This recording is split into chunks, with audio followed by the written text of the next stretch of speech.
The Rise of Africa, the continent, the diaspora, and BRICS explores the relationships that are affecting the global economy right now. This book explores the relationships of the African diaspora's influence on the African continent and why this is important in stabilizing relationships with an understanding of how BRICS impacts the future, good or bad. You can order your copy of The Rise of Africa today on Amazon.com.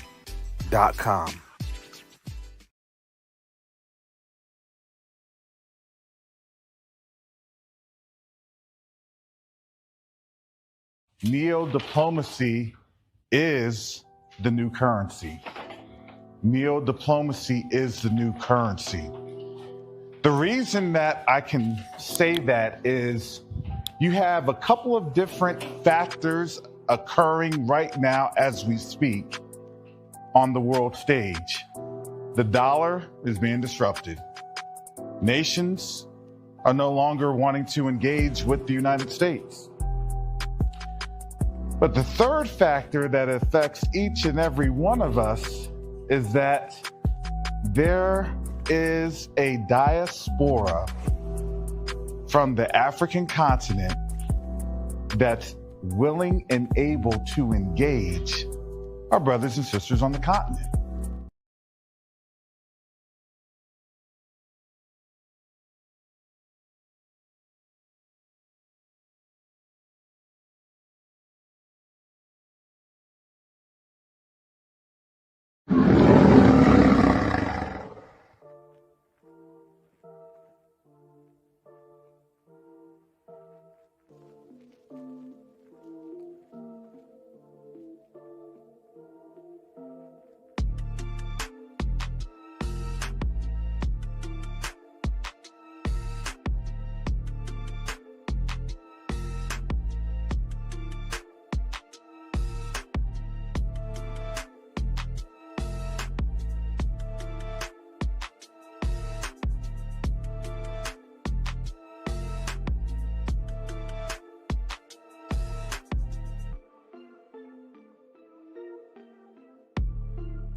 Okay.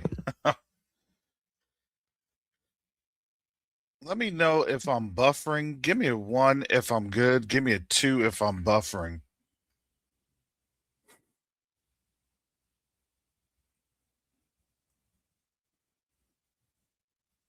I'm now fighting technology, trying to come on every day. So I am very delayed here on my end in terms of what I'm looking at on my monitors, but we're still gonna have this thing work. Hallelujah. So with that said, shalom, salama, siemi, shalom. Greetings to all my Israelite brothers and sisters from around the world, whether you're the bloodline of Abraham, Isaac, and Jacob, the house of Israel, or you're a Gentile grafted in under the house or into the house under the blood of Yahusha HaMashiach. I welcome you this morning. Yesterday we were going through Isaiah chapter 60. Today we are looking at certain things. Now I think I saw something in the comment section earlier today regarding, did the U.S. bomb a nuclear site in Iran? I believe they did earlier in the most recent conflict. And I say the recent conflict because don't get it twisted. Don't be mistaken. There is there is a bit of a quote unquote ceasefire today. And that ceasefire, in my opinion, they did, i.e., the U.S.,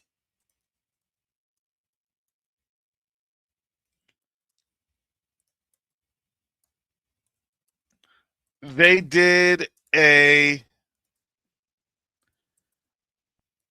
strike. They wanted to have an operation to where they wanted to topple.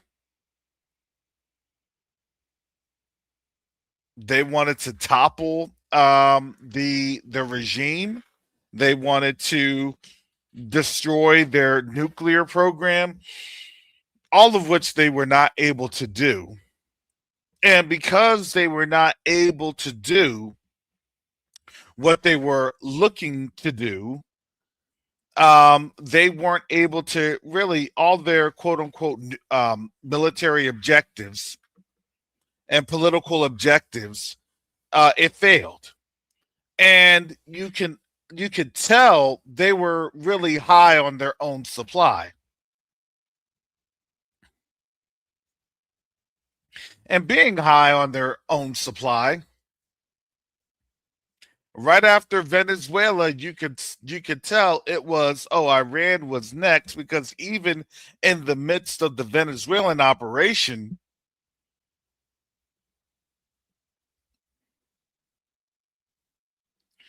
the Venezuela or the Iranian rhetoric just picked on up.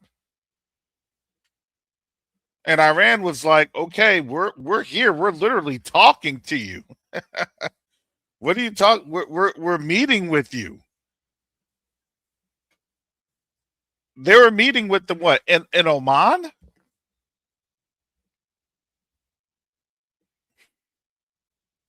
And in the midst of that meeting, midst of negotiations, Iran was bombed. Because that was the second time that they did that. Now the reality is this. What is happening is that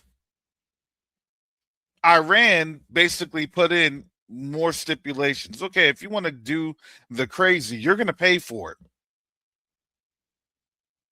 We're not going to do all of this nonsense to where you're doing this or you're doing that or you're looking at this or looking at that. So there's more stipulations that's there. At the end of the day, this is going to be a fight like a boxing match. This is how this war is going to go. And the more rings to this war, the more rounds to this, every time they go back to their corner of the ring, the more people are going to be involved within the particular throwdown. And then everybody will say, hey, well, we need to rearm and refit. We need to retool. We need to get our people back up. We need to get more folks. This is what was happening. Have you noticed Russia's been going on strong for over 4 years now?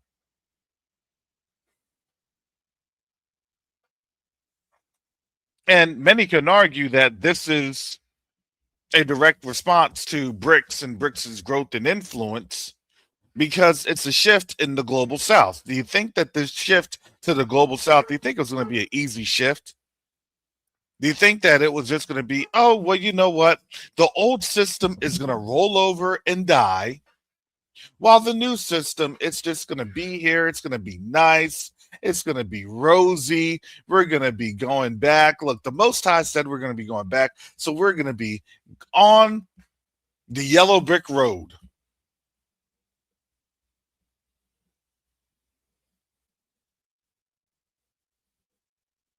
No, it is going to be ever so discomfortable or uncomfortable.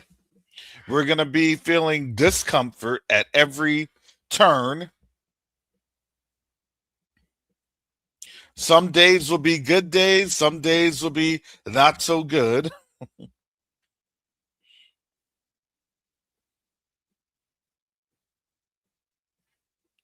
And now you're starting to see that things are going to dramatically increase because even Trump had said it himself, and then he tried to backtrack it, but it was the truth.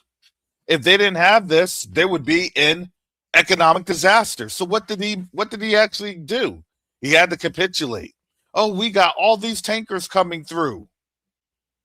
And again, every time he runs his mouth and he talks greasy and dirty, he has to pay. And it's not that he has to pay, the American people have to pay. Because all these other countries are saying, nah, forget this. What was going on? India was getting bombed. Or excuse me, Indian ships were being bombed. And that was really one of the straws that was breaking the camel's back, because they weren't being bombed by Iranian ships, or excuse me, Iranian missiles or armaments. They're being bombed by U.S. And you could tell they're being bombed by U.S. because the U.S. didn't want to report on it. How they killed 3 people, 3 Indian sailors. And remember, again, the Indians, they're like, oh yeah, we love USA, until they get bombed by USA, and then their excitement changed. Wait, that's not supposed to happen. I thought that they loved this too. Okay.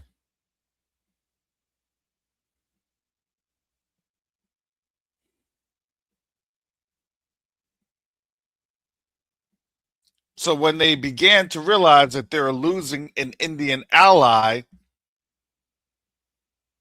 the only ally that's BRICS aligned,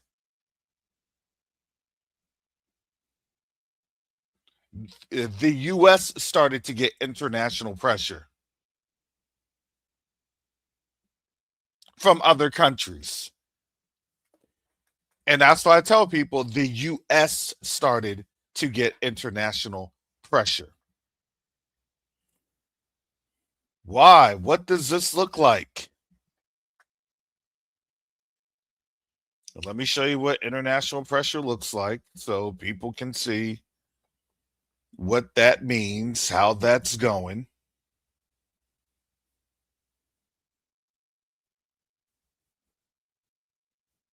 Give me a second.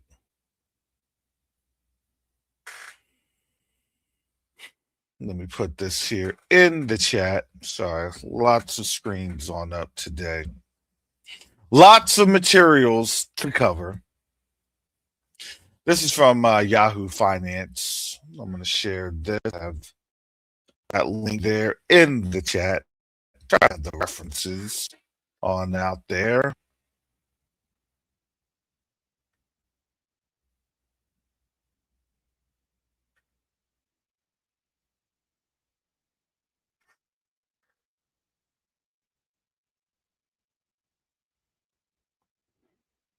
This is from Reuters.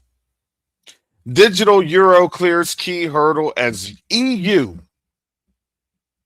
seeks to break free from U.S. credit cards. What are they trying to do? They're trying to decouple. You're not breaking free from U.S. credit cards. You're trying to break free from the SWIFT environment because they're trying to make the move. This is by Francisco Canepa and Valentina Za.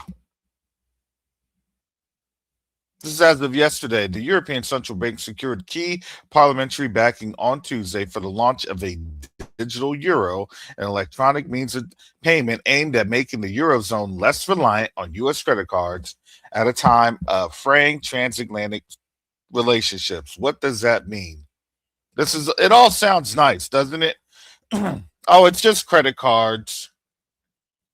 The digital euro, essentially an electronic wallet guaranteed by the central bank but marketed by banks or fintech companies, will allow all Eurozone residents to make payments online and in person.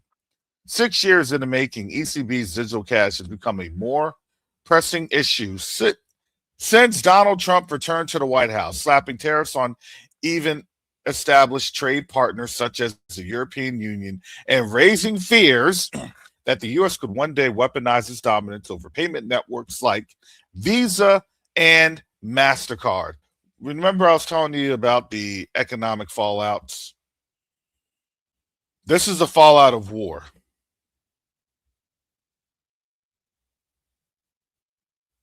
People just think that war is raged with Straits of Hormuz being shut down. No, this is war.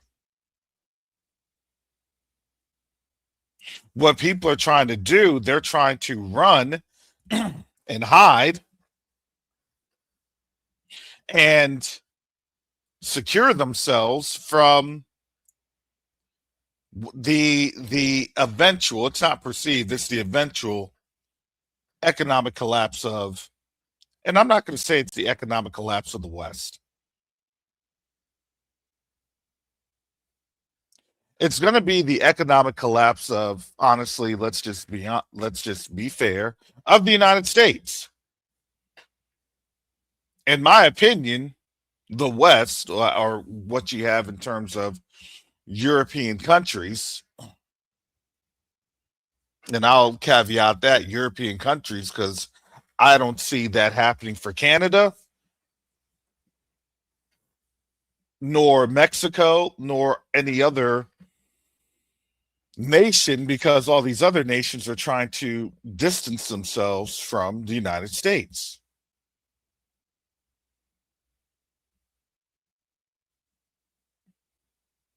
Because that weaponization is coming. Why do you think they are talking about this? US could one day weaponize its dominance over payment networks like Visa and MasterCard because it's quite simple. If you are understanding that your resources are no longer going to be American centric, if your resources are going to more than likely be Asian centric via resources from the continent, well, there's going to be deals made. Like I said, don't wait on the narrative of them telling you what the plan is. That's not going to happen. You have to see these things for yourself. And when you see these things for themselves, now you can start to understand and see and realize these little press briefs, these little finance things, well, that's the liquid. That's the blood flow. Everybody's trying to tie a tourniquet. Well, if I can at least amputate or cut off my finger, at least my finger is saved. Well, if I can cut off my arm, at least my arm is saved. Do you see how that works? Everybody's trying to get their slice of the pie before everything gets liquidated.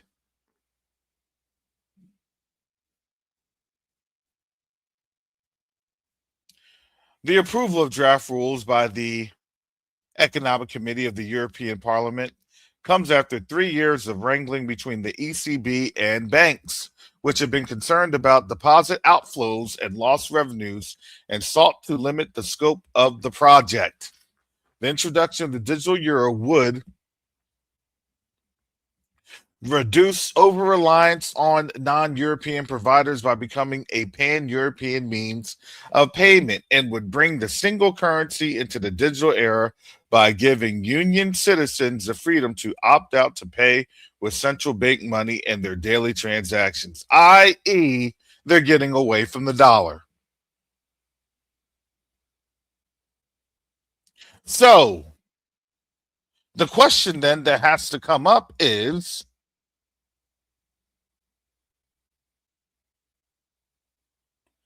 If they're getting away from the dollar, does that mean, let's just put this here, let's put on our not our thinking caps. I believe we can all think. But let's put on our analysis caps. Let's analyze this.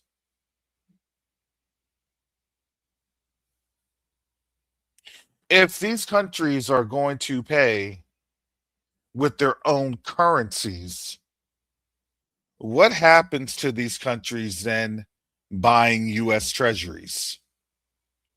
Do you think the amount of treasuries that they have, do you think that they're going to increase the treasuries or decrease?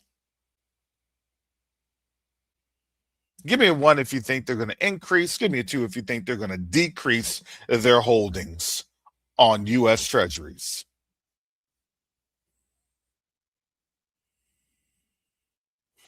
I'd like to know what you all think.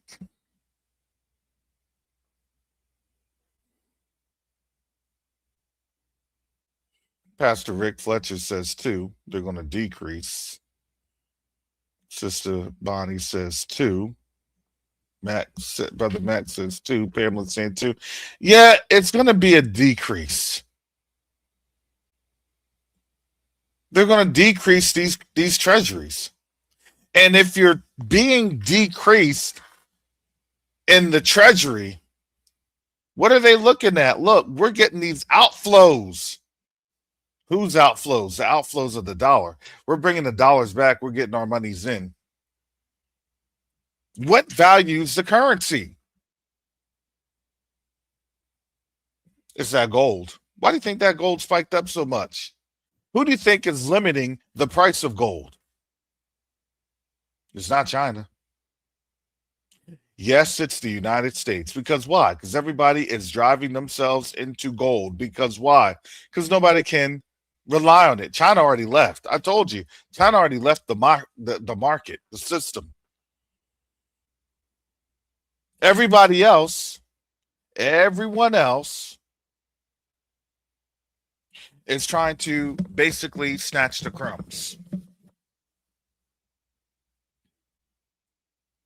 And I would imagine that what more than likely China did was, hey, we need to get our money out first, but you'll be in this particular pecking order. What does that mean? We'll do this, we'll do that. We'll create this, we'll create that. You'll have these economic trade treatment status and things of that nature. They put everybody in a pecking order. Because if you get your funds out of turn, then guess what you're going to do? You're going to make us what? Poor. We need to get our funds out of the U.S. first.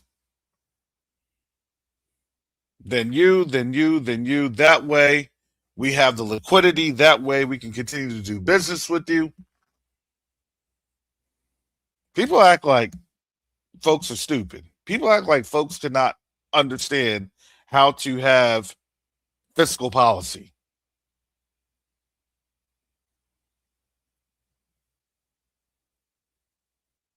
And that's the fear that you have when you're dealing with a nation that has vanity.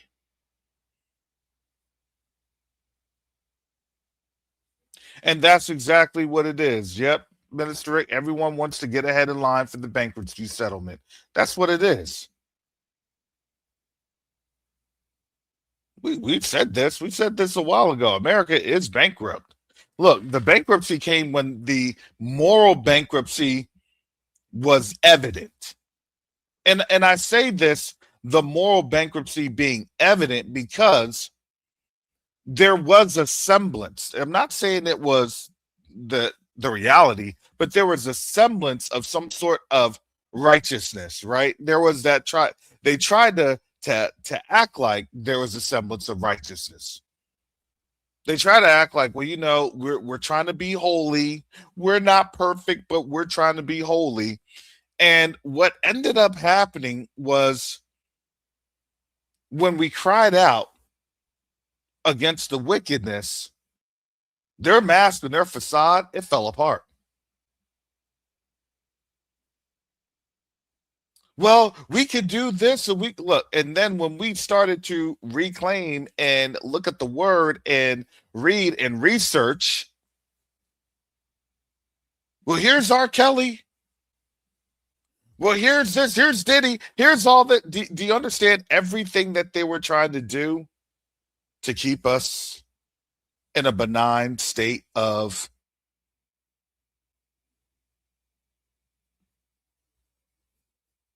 being docile? Not, and it wasn't just docile. You can be docile, but this type of being docile, it wasn't being docile. It was perpetual ignorance, a perpetual state of ignorance.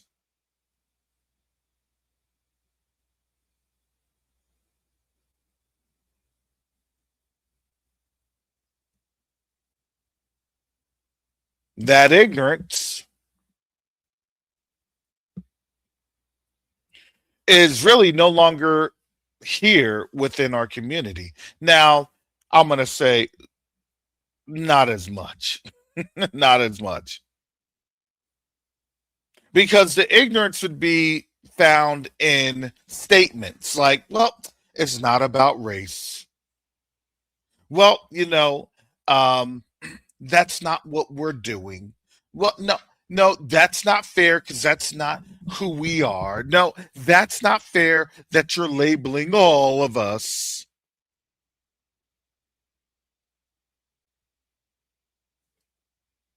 I'm sorry, you're labeling all of the Iranians as wicked people.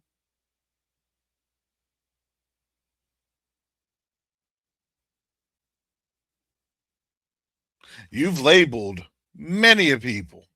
Matter of fact, that's how you have constructed this infrastructure of vanity known as white supremacy through labels. But see, the problem is that the way that white supremacy works is through hypocrisy.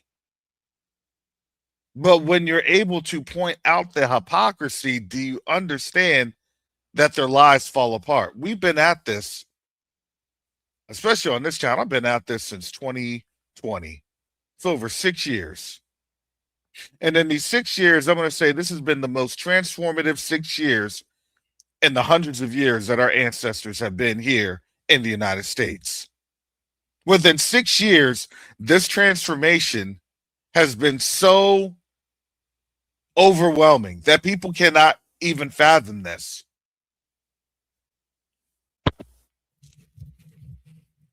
No, we're never going back to normal. Normal died. Normal died when we started to wake up. The only thing that we're waiting on now, in my opinion, is for the Vatican to make more revelations about who we are. That's it, in my opinion. What are you doing? Well, I'm just waiting on the Vatican. But when you understand how the Most High works, he's got to break a few arms. He's got to bust out a few teeth. He's got to break a few ankles. Do you think that they willingly want to expose themselves, especially after making the pact with their principalities? The more that they expose, you realize the more that they have to actually pay back their principalities. It's not with money.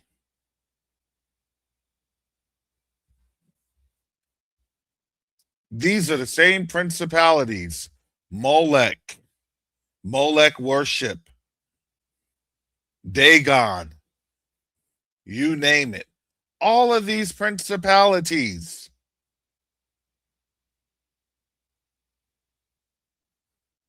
They still revere, they still reverence.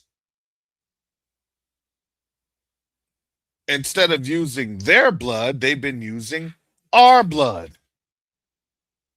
Have you noticed now they really can't use our blood like that because, again, all of the accusations and everything else, they only can have us for a time. They only can have us for a season.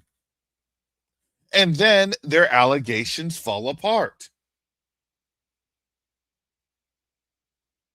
Well, you all are very criminal. You all are very violent. Okay, says who?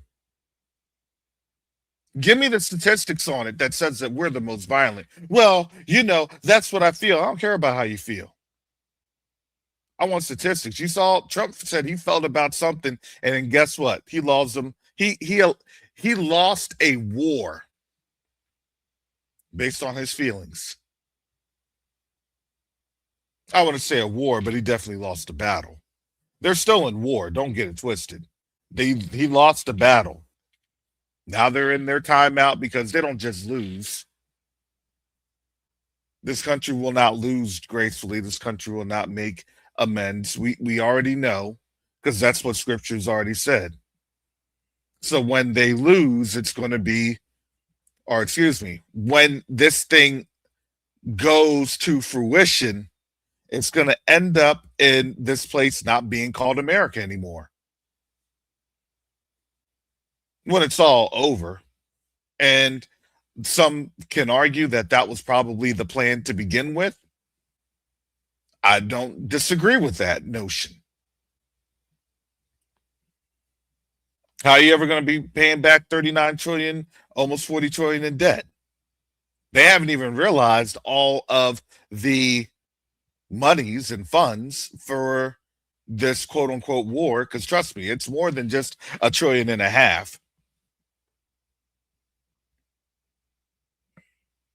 Because you ever think that if we're only spending $2 billion a day and they're asking for $1.5 trillion, do you think that what they asked for was a little bit more extensive than just a war in Iran?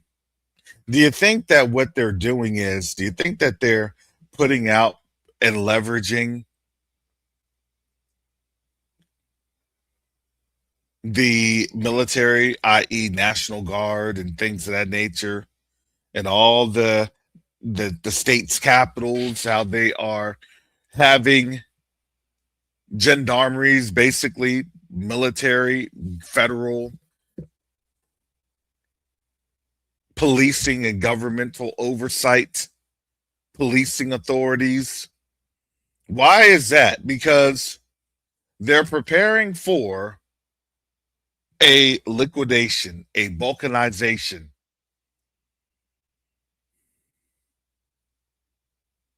How long would it take? It'll probably take 18 to 24 months, and more than likely, that's what they're probably planning. That's probably they're planning their schedule. Realistically, how long can we hold on out till?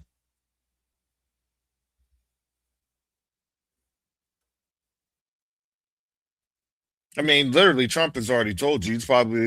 He said, look, he's the last president. He told you that. Why is that? Oh, he's just saying stuff there. It doesn't really matter. It's just crazy talk from Trump. No, I think that Trump actually tells people the truth, and then he gives a whole bunch of other astonishing lies when he tells the truth.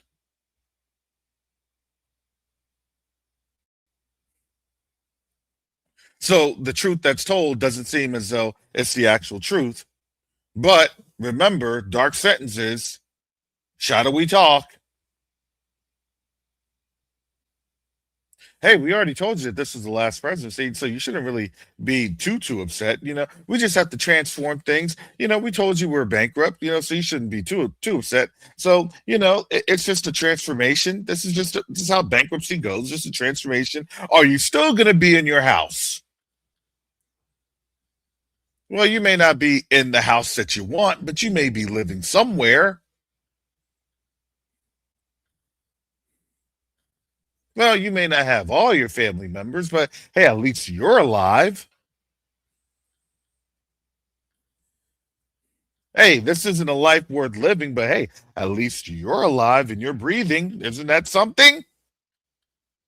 Doesn't that mean something? Hey,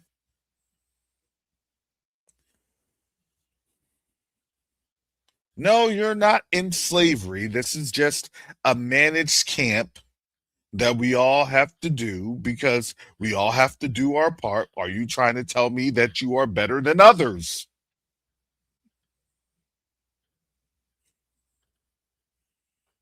Oh, come on. You all know that the games that they're going to play with one another, it is going to be, in my opinion, hilarious.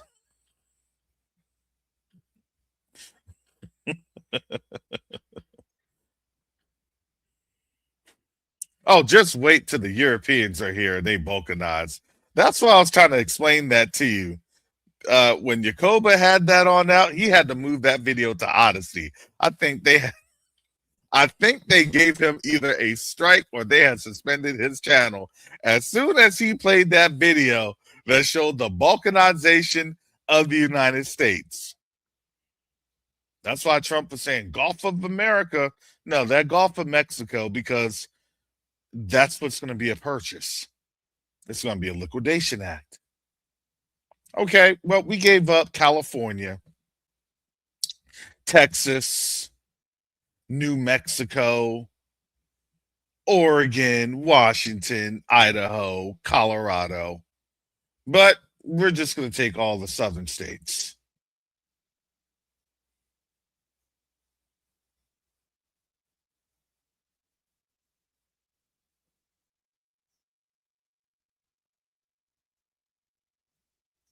You see how this goes?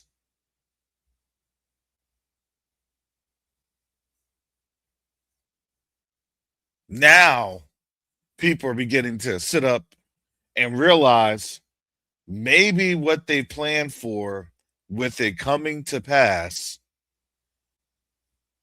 maybe, just maybe, it's happening. And it's not happening because, I'm saying something. It's happening because they're saying it, they're showing it. Do you think that maybe they realize that something is happening? Do you think that maybe they realize that they're going towards a not so fun extinction event?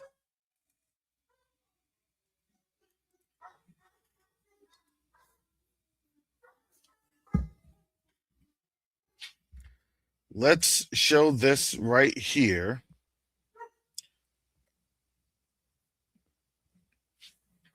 Europe, the world's fastest warming continent, by Laurent Thomé. That's as of yesterday, June 23rd, 2026. This is Toulouse, southwest France. The latest heat wave sweeping across Europe is a stark reminder that it is the world's fastest warming continent, stretching into an Arctic that is heating at an even greater pace. Excuse me. Britain, France, Italy, and Spain have issued red alerts and health warnings for much of their territory this week as the region endures its second heat episode since May. Here is a look at why Europe is warming faster than elsewhere. The planet as a whole is around 1.4 centimeters, so about 3 degrees Fahrenheit, or Celsius, excuse me. That's 3 degrees Fahrenheit. Then in pre-industrial times, as defined as 1850 to 1900. By comparison, Europe is around 2.4 Celsius, and I think that's about 6 to 7 degrees hotter than the pre-industrial era, according to the EU's Copernicus Climate Change Service. The long-term rise in global average temperatures is mainly due to greenhouse emissions from burning oil, gas, and coal, but it varies by regions due to a combination of factors. Honestly, I'm going to tell you this, just in my opinion alone, take or leave it. I'm just putting it on out there because honestly, what will end up happening is that the data and the science will catch on up.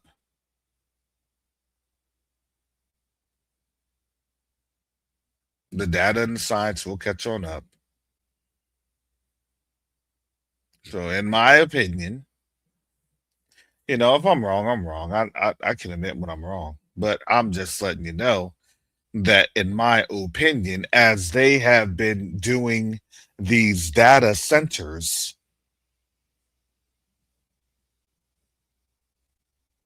U.S. has been suffering from very, very extreme drought in a lot of the U.S.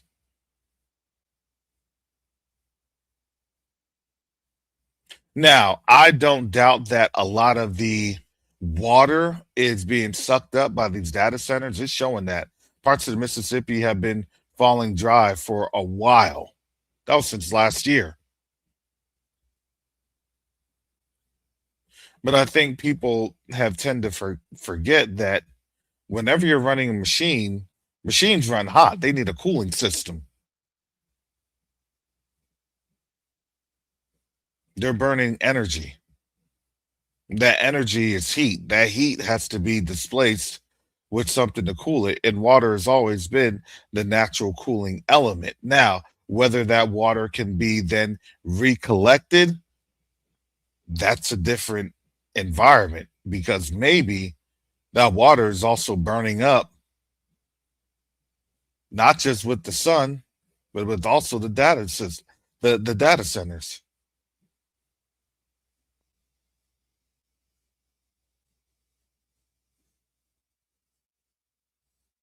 That's just my opinion. So the more they have that, because why?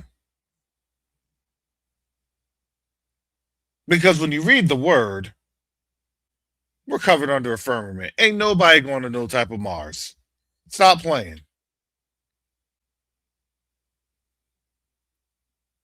By 2030 something, we're going to be in Mars. And what they're literally saying is you're going to have a digital download, a digital copy. Shout out to Minister Yakoba.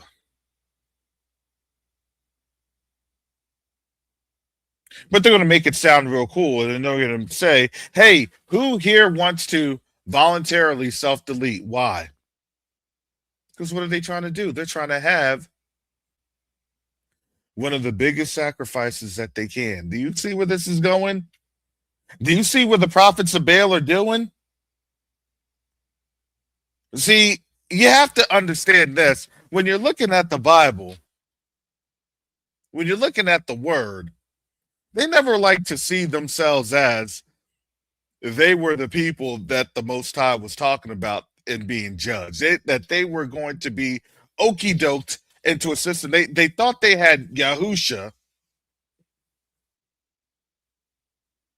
But let me tell you what they also had. They also had the religion of science. The religion, and you see the religion of science, the planets.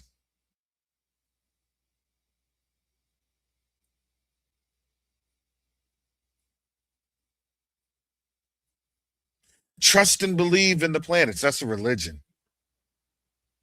You just didn't know that you were being indoctrinated into their religion. Do you think that they're going to tell you that? And then when you question their religion, then you're the one that's looking all crazy. You don't believe our religion?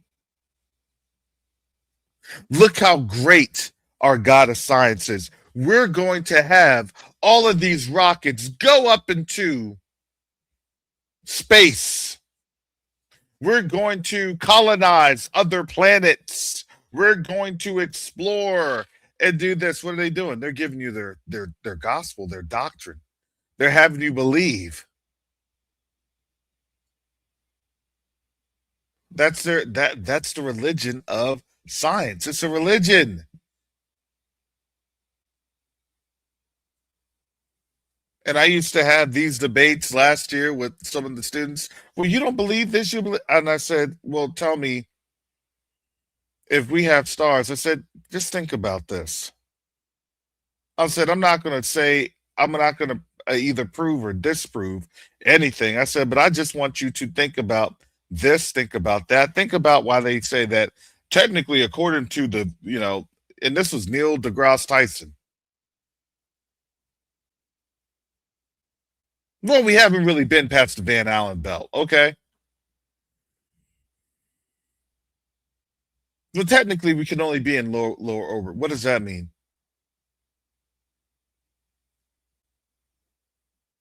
Now, biblically speaking, when you look at what the word says, there's a firmament.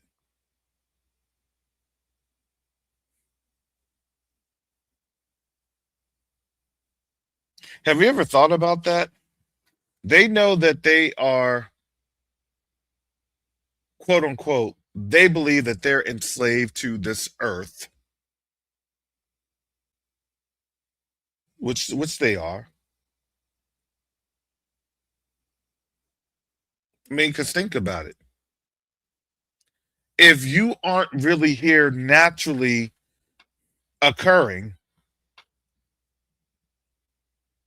then technically you're imprisoned. This isn't a natural environment. You're technically imprisoned. So, in doing so, then their edict and their manifesto is that we have to imprison others.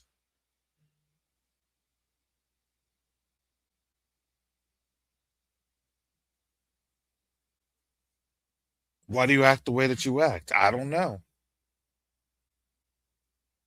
Epigenetics is real, it's a real thing. I just acted on it. Why? It felt right to me. Why did it feel right?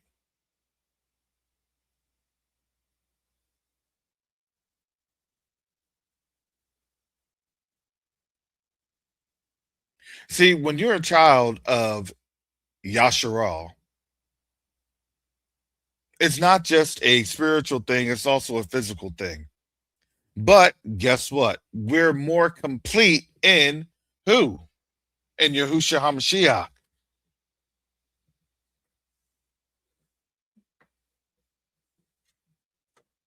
Because when you're being led and guided by the Ruach HaKodesh, the Holy Spirit, you're not being guided by all of these other spirits. No, they're spirits here. These are other principalities. Why does this person act the way they act? Because they're guided by another principality.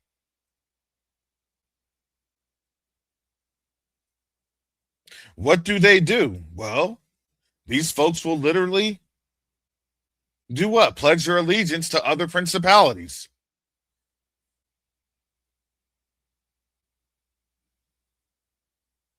I pledge of allegiance to the what? To the flag, which is what? A principality known as Columbia,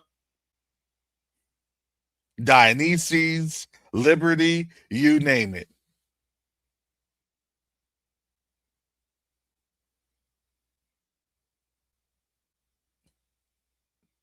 One nation, which is what? All principalities under what? Their principality under Babylon.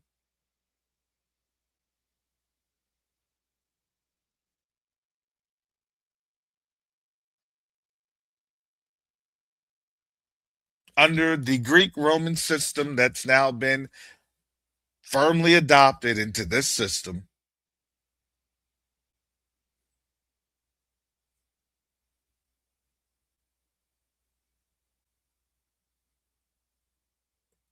I don't know why we act the way we act. I don't know why we do what we do.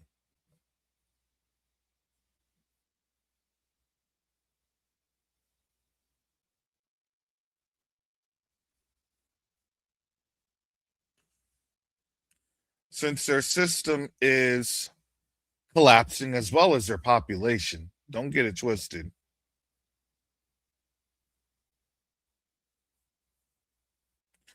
System collapse, population collapse, everything's collapsing.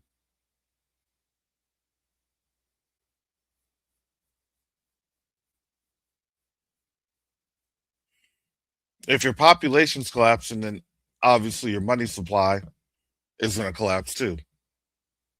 There has to be people to have a money supply system. Now, they don't necessarily need to have people anymore. What do they have now? They have AI agents.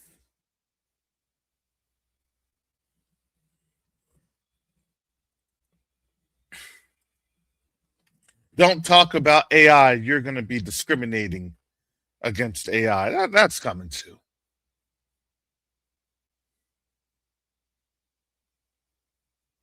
Are you a technology denier? All that mess is coming. And look inside the welcome bags planned for white South African refugees. The United States is putting together bags with children's books on so called reverse racism, basically having them be more racist, and with a document that defends the country's founding on the basis of slavery. You can't you can't make this up. Why? Because they're getting scared. They know it's coming. By Ahmed Al Aziz and Zalan Kano Youngs. In the coming weeks, the United States plan to provide a welcome gift to white South Africans entering the United States as refugees. They will get this is as of this is it. This is as of yesterday. They'll get an Android tablet, an American flag, and copies of the Constitution, Declaration of Independence. They also receive a packet of literature that provides a sanitized, Trump-approved view of American and South African history, one that criticizes racial equity and civil rights laws and promotes claims of discrimination against white people. Look, and I mean, I've read enough. Actions speak louder than words.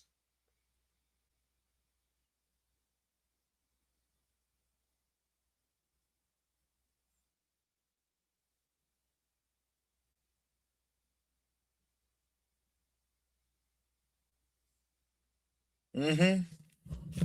This is the same thing that they did back in the late 1800s, early 1900s. The same thing.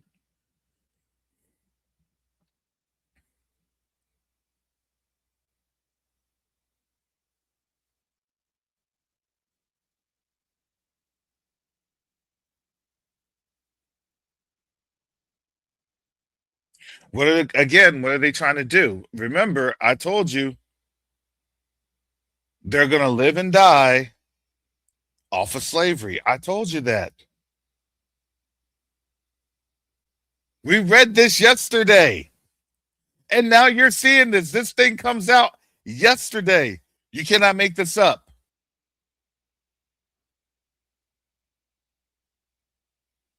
Why? Because this is now the time to where, again, we're in a very transitory period. So, no, YouTube, you can't go after me. This is just reporting the news. This is fair use.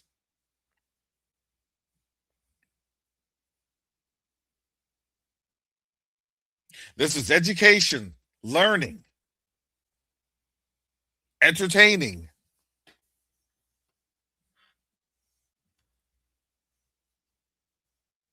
But I just call it education and learning. And are you not entertained? And bread and circuses before their calamity. They see it coming. It's on the wall.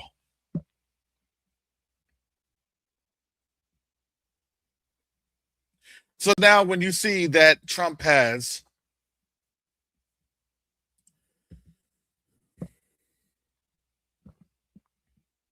approval ratings and within the United States 30%, the world is around 23%. Nobody can trust this place.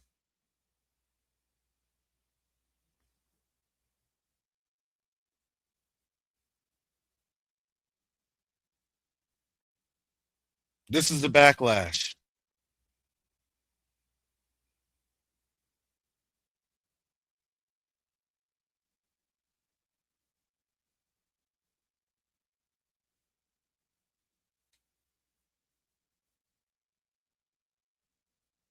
Nobody's trying to be mean or doubters or this and that. Yep, United Daughters of the Confederacy. I'm pretty sure that they have something to do with it. But again, who are they trying to target? In my estimation, just saying, based off of what the Deagle report says, that's a defense contracting. They have their roots in defense contracting. The Deagle report, and they're having projections that the U.S. population will be 99 million people. They've lost. They're going to lose 2/3 of this population. I would say a third of the population is probably from a mass migration move, but another third is going to be from war, an actual loss of life, and not just the loss of life, but also in war, people get taken captives.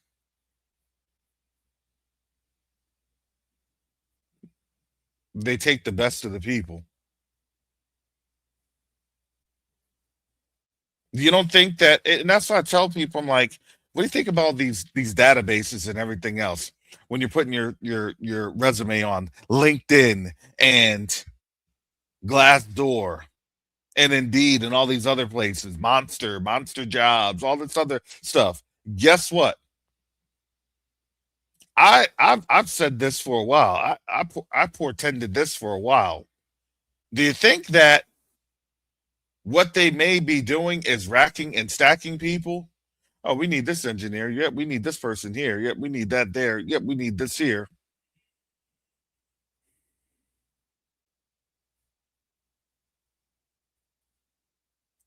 Well, part of your reparations for the rest of the world, and we're not just talking about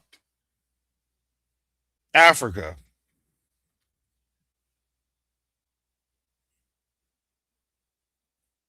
Well, we're going to take all your smart people. You can't do that. Sure, we can.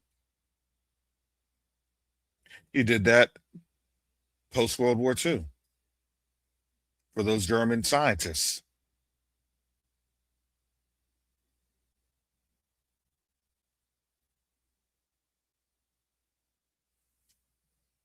Yes, they did. They split them up. Some went to Russia and some went to the United States. But I don't know about folks here. I think, it'll be kind of, they'll be taking tests. Solve this equation. Solve this algorithm. Explain this statement. Explain this model.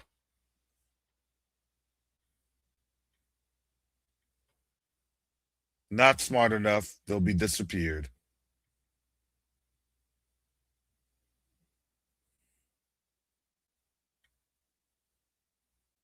All of these historic precedents, and people act like this stuff is make believe.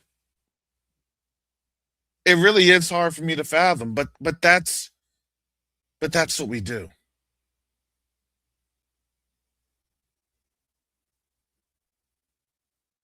That's what our people do.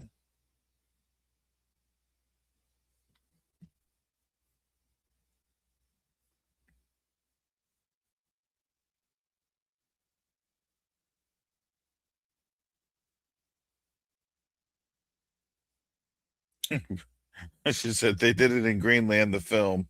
There are databases full of info, even our grocery store loyalty cards. Yep. Yeah, they know.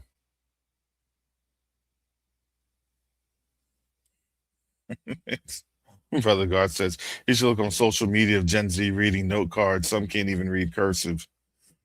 Yeah, yeah, I know. Tell me about it. I know.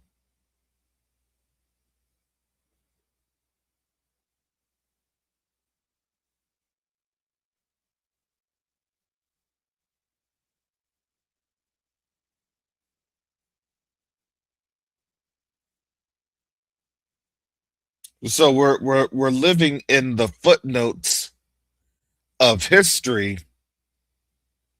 Well, what happened? What? How did America fall? What happened? Yep, some did go to Argentina. Yes, they did. Those were, and I would say this: those were the non-technical ones. Those are the non-technical ones. Those are just the ones that are a little bit more higher up in authority and power, but really couldn't offer anything else, other than you know popularity, I guess, for popular sake. No, we don't want you on over here. You're not anything good for us. You go on over there with that one person that potentially escaped, who may have been the leader of Germany at that time, that potentially escaped to to Argentina to live out the remainder of his days. I don't know. It may be it could be a conspiracy theory. I'm just saying. Yeah, and it was only the scientific war criminals. They got the pass. They absolutely did. Hey, look, you could either work with us or we delete you. That's all it was. What are your options? What are my options?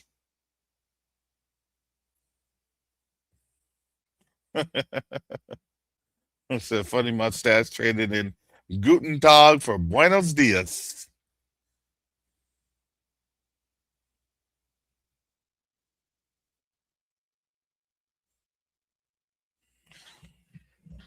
Ugh.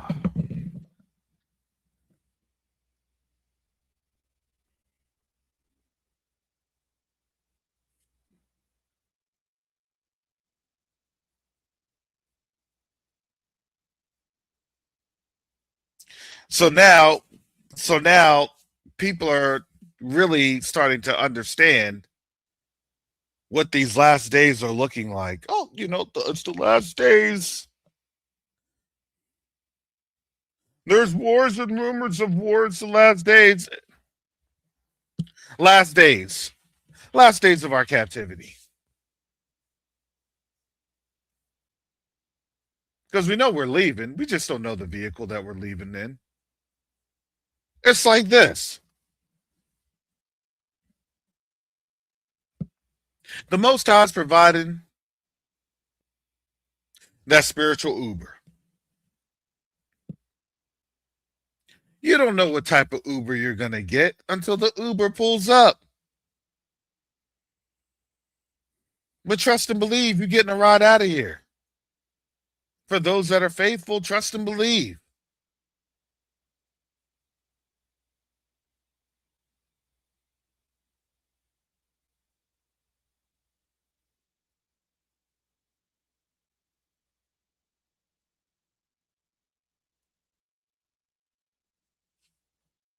They know what's coming. They see what's happening.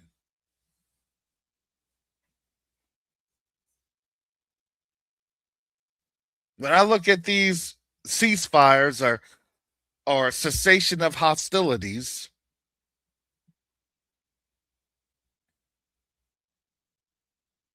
all they're doing, they're gearing up.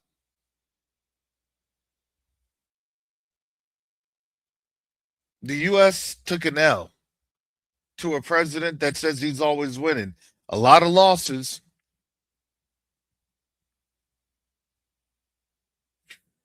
especially job losses. They don't even want to post you the job numbers. They said June had one of the worst job numbers being posted. Boy, Well, it's just AI and this and that. Is it?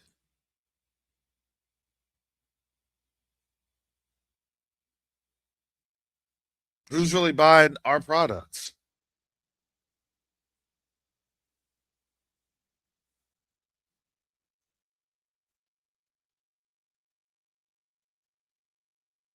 It's made in America. It's great. Okay, that's awesome. How are you getting the and sourcing the resources and the raw materials that's over in Africa and the continent? The US is running into a China problem. And China's got that thing on, it's got the monopoly on it.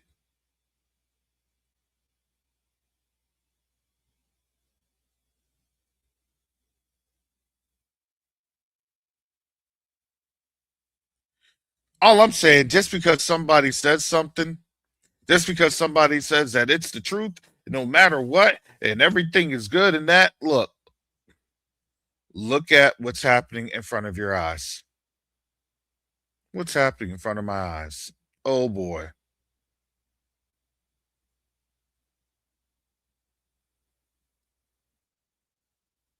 And now nobody can believe what's the truth. I can't tell you what the truth is. Yahusha's the truth. You want to know the truth? Yahusha's the truth. Everything else is lies.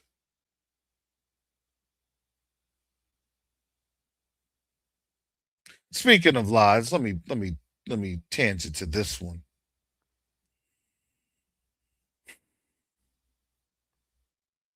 And it does mean no. I always bring these. This is heartache, especially as a father, especially with a child, a son around that age. It's heartache, especially since I witnessed my son doing track when he was in high school 2 years ago.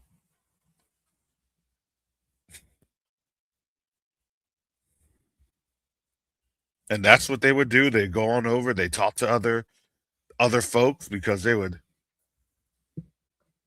be running against people that they would do other things with, have other associations with. Plenty of times.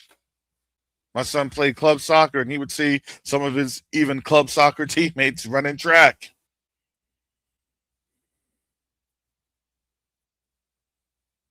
And they'd all talk to each other. It's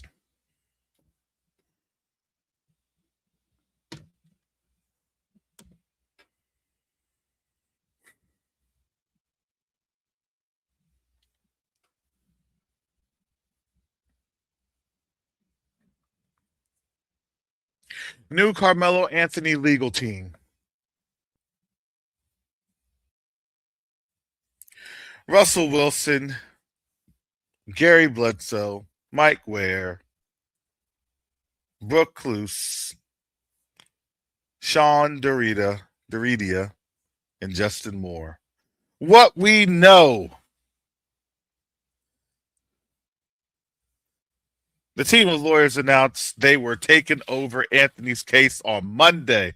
The group will work pro bono on the case. Anthony said he had no money to pay for the attorneys when filing his appeal. The team includes 6 attorneys, including some with Dallas ties. Russell Wilson II, who will lead the team, frequently contributes to Fox 4's legal coverage. For immediate release, this is June 22nd. New legal team filed substitution of counsel to pursue appeal for Carmelo Anthony.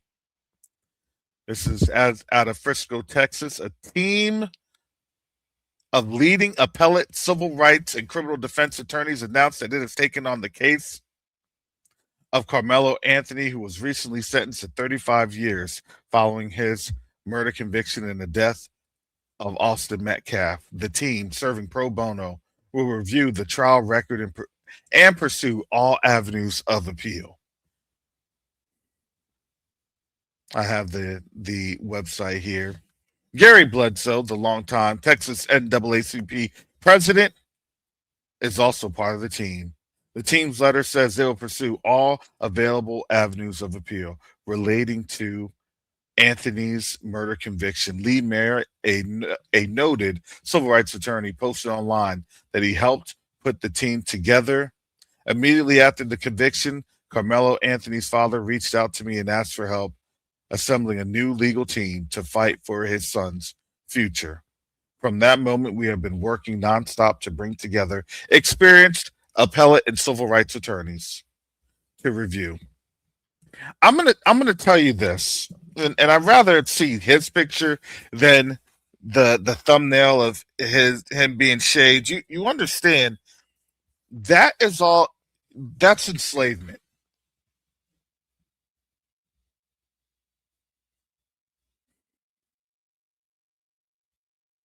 And what we're doing is we're looking and we're seeing, because what they're trying to do, they're going after our sons and our daughters. You notice that, right? Look, every single time, if they're losing, we got to sacrifice. Well, let me tell you, that's going to be rebuked in the name of Yahushua HaMashiach. And we pray for this man this young man, our young brother, that is there right now in the jail system, being wrongfully convicted, being railroaded. That was the classic definition of a railroad.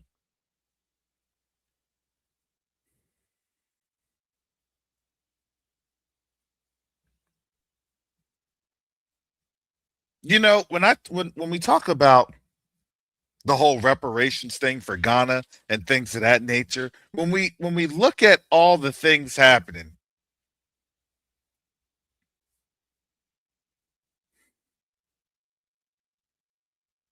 one of the things that I would say needs to be done post haste immediately by the UN is for the UN to order and have an injunction decreed on all US cases, whether civilly, criminally, you name it.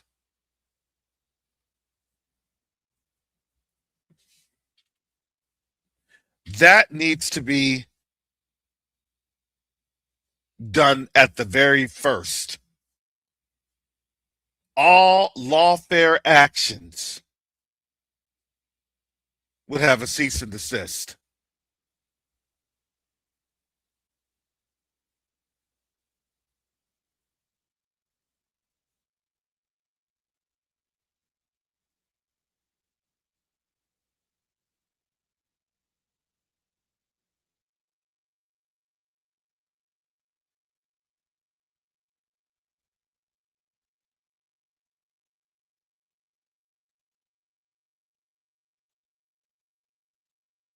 That's it.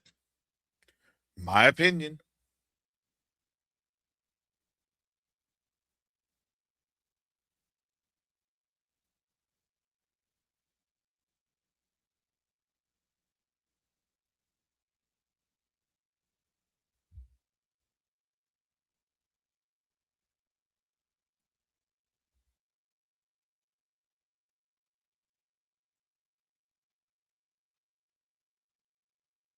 Now, yeah, I understand you. Texas law, no knives in schools or school events. I get it. I understand you. But again, I would say this: if you're about to get beaten to death, not just by one person, but a group of people, there's something in our bodies that's a law of conservation. And you'll defend yourself by any means necessary. That's innate. That's innate. If it wasn't a knife, then guess what? He would be grabbing anything and everything that could be used as a weapon to defend.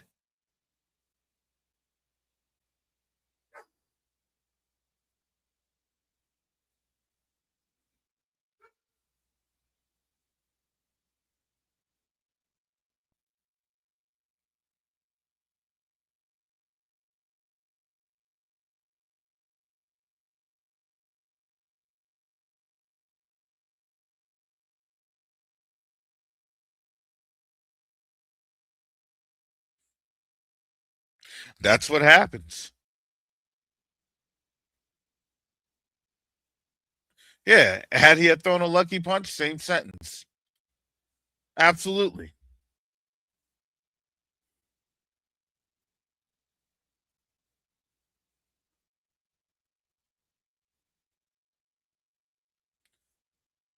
And thank you, Minister Rick, because I think Texas law has allowed for the alleged knife.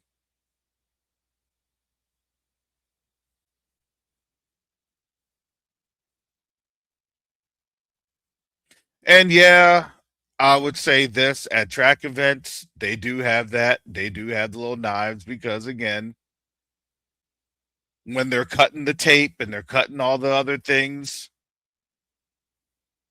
I've seen those at the events. It's nothing out of the ordinary.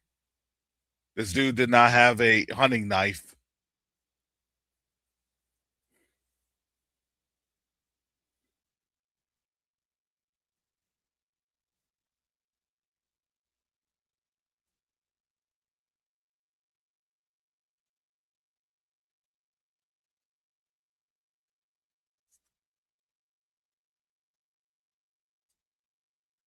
And I would say this, had that been the other way, had his hue been a little lighter, it would have been a different story.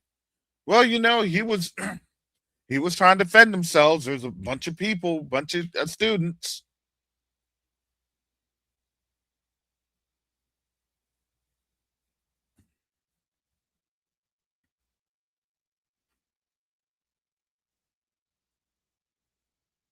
We all know what that story would be. And you got to remember also, I do draw on a lot of trolls when I do have pictures like this on up. So I may be responding to some bots or AI agents. It is what it is.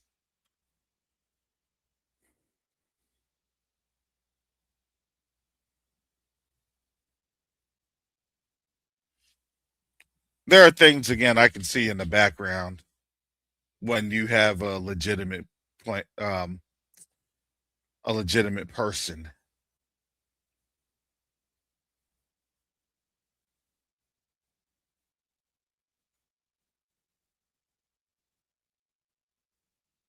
You got to remember, all of these things that they're doing with social engineering, what they're doing is they're trying to figure on out. Because I wish I could share my screen. I wish I could share it because there are things that I can see over when I'm doing StreamYards, and when you don't have an actual like a legitimate account or you are a botted account, and that's what a lot of things are. They're botted. They don't just come on in here and do things like that anymore. For oh, here's their algorithm, here's the trigger. Somebody's going to talk about this. When you talk about this, when this goes on. Look, see the thing about technology is if you don't know how technology is used, you're going to be like, well, I didn't know that. Right? 5, 10, 15. I didn't know that they had done that. I didn't know that. And then you figure it out later on in life. Well, we can see this. We understand it. I've been here for quite a while, and I've seen the technology being used. Remember, I'm a techie person. I'll read tech stuff. I understand text. I like tech stuff when it's used in a righteous way.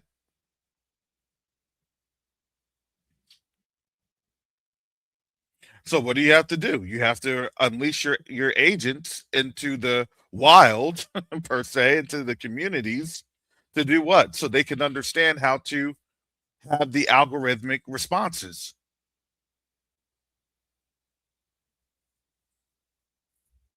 Okay. Do you think that he would actually stab him? All right, let me tell you this. Let me tell you this, because this is obviously for people that have actually never utilized a knife or have never been in any type of combat or training simulations with an actual knife, especially when you're scared out of your mind.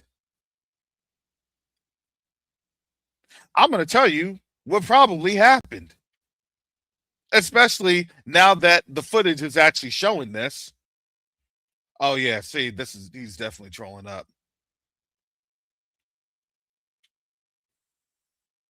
Yeah, these are some bot. Those are body bot type of agents. Those are bot chats. Would Jesus carry? And that's what I try to tell you. These these AI agents, they're using certain preconditioned language models.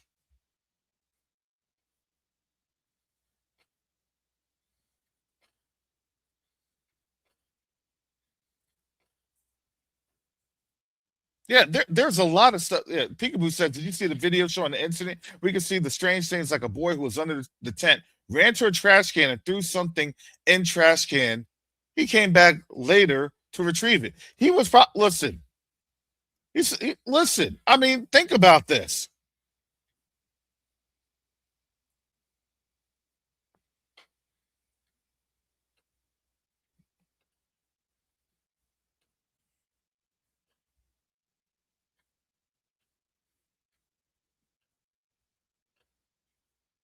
And let me tell you, they have more evidence. What we saw here was a modern railroad.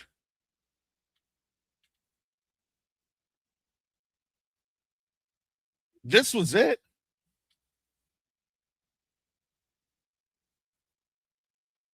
Thank you. The knife was never introduced as a murder weapon. When does that ever happen in a capital murder trial? Because they cannot look. There are knives that's there to hunt, to inflict bodily harm, bodily injury. But I would say this, more than likely, it's like this. If you have the knife isn't just going to, and think about it.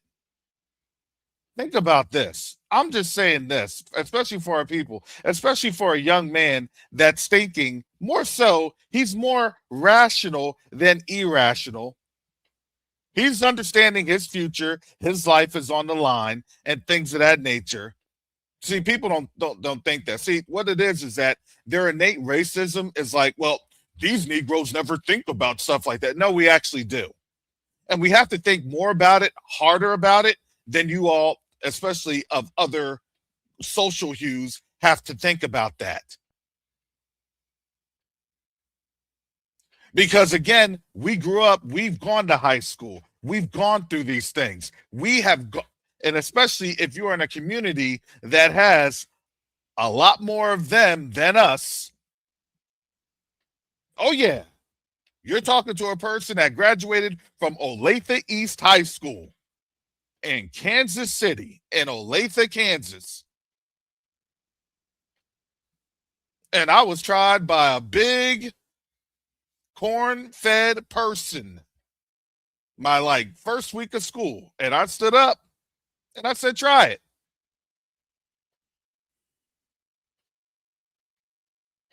Oh, we're going to jump you. Okay, try your best.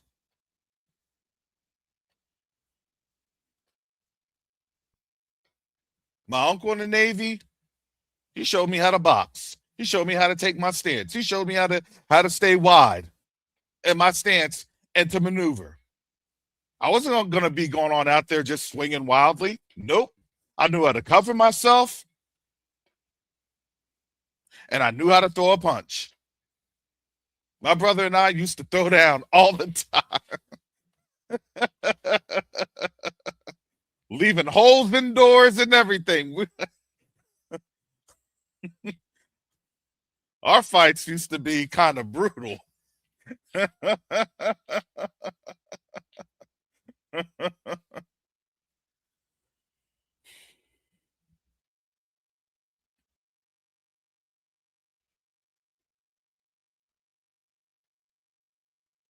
And let me tell you, I can imagine that Frisco, Texas was probably around the same, more than likely, potentially same demographic. Still may be in quote unquote Dallas area.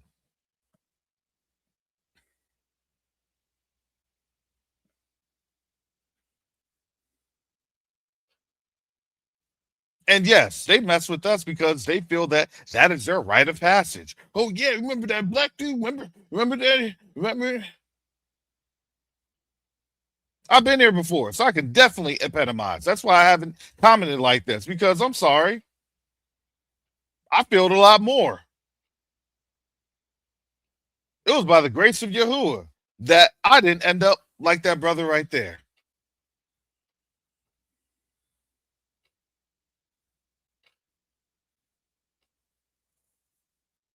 I could fight. I just wasn't going on out there picking on people like, hey, let me just knock you on out. No, who does that? Our people don't do that. By and large, our people, especially this brother, had a great GPA. He was already looking at going to a couple of different colleges. He was on track to do a couple of different. He was post high school career oriented and at a university level. Like, stop. He wasn't a thug on out there. He wasn't just diddy bopping, doing stupid stuff. Oh, you caught him on the right one. No.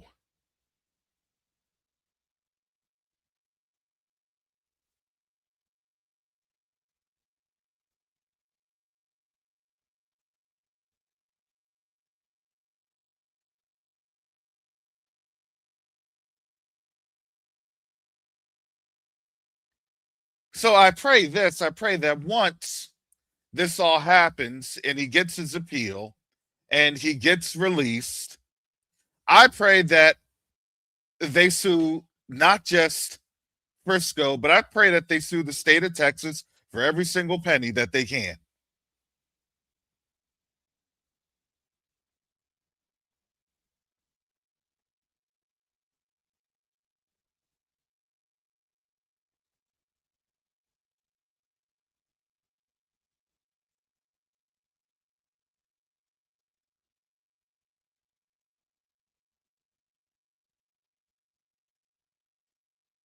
Sorry.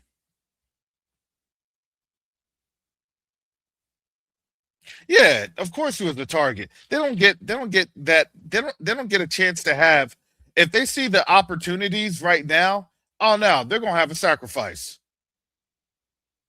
Y'all don't think that these folks, look, when Sodom and Gomorrah, the whole lot was rotten. Sodom and Gomorrah, the whole lot was rotten. Yeah. What about if I can only at least have 5, 10? This is modern day Sodom, modern day Gomorrah. The whole lot is rotten. Sorry. Why is that? Because now you're dealing in an age of wickedness. We would have healed Babylon. She refused to be healed. I can't help you. I gotta leave. So this indignation is, I gotta get shut up. Because why? Because now everything has been disclosed. The blood has been disclosed. You see that? Nobody views America with favorability anymore. And they're seeing this. And guess what I said? Guess who else is seeing this? All of Africa.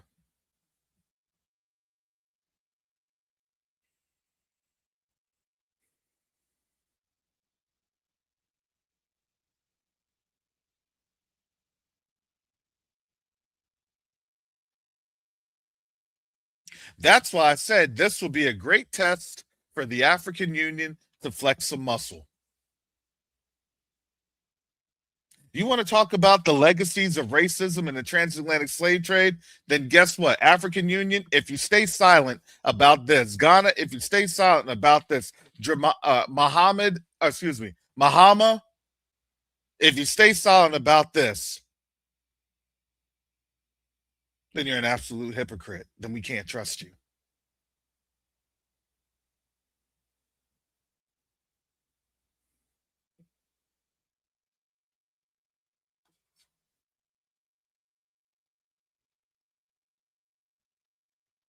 Yeah, they said they just hanged a black girl in Florida last week. I haven't heard that story. There's so much bad stuff going on. We're here. We're here in persecution time. Hello, Minister Rick. What is going on? Shalom. I was just content to listen to the great content you had this morning, but you brought this subject up for people who think they are any type of American that are people, our people, whatever kind of foundational Black American you call yourself. This case just lets you know who you really are. You do not have equal protection under the law, nor will you ever have equal protection under the law in the land of your captivity. And if they give you some reparations in the land of your captivity, it would be the same thing. The law will be manipulated to control. It's a control mechanism. The police became involved from the slave patrol. We know this, so that's just my content. That just lets you know just what type of American you are and what type of foundation you stand on. None.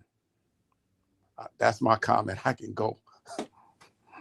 Yeah, it's emotional. That's why I really didn't want to touch this because again, growing up, spending some formative years in the Midwest, especially in high school, I dealt with this. I dealt exactly with this many a times, specifically.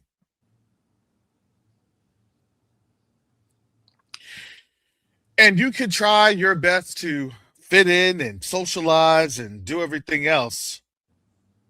But you're going to come across that one person, those couple people. And the time was a little bit different. 20 years ago, they would try to shame one another. Hey, you can't do that. It's this and that. Right now, there's no shame. I told you this. You now have, this is it. This is it. What you hear in terms of these dog whistles, it enables racism. Terrence, I went to a high school that was 80% white. It was a Catholic high school for my first 2 years. By mutual agreement, they transferred me out. I was the vice president of the Black Student Union. But the thing is, I learned about them folks in that high school. I remember one incident, guy was bullying me, huge, bigger than me.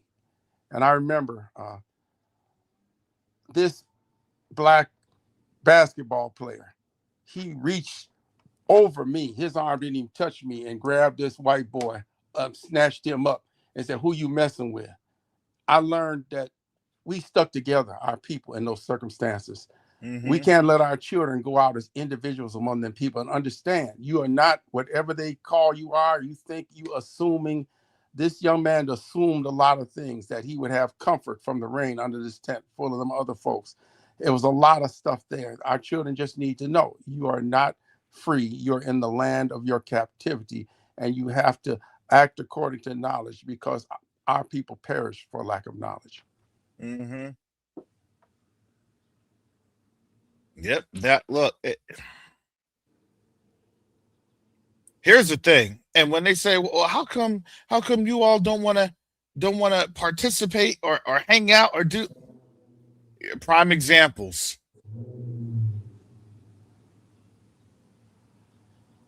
Prime examples. He was there. He wasn't starting anything. He was there talking to a friend that he knew.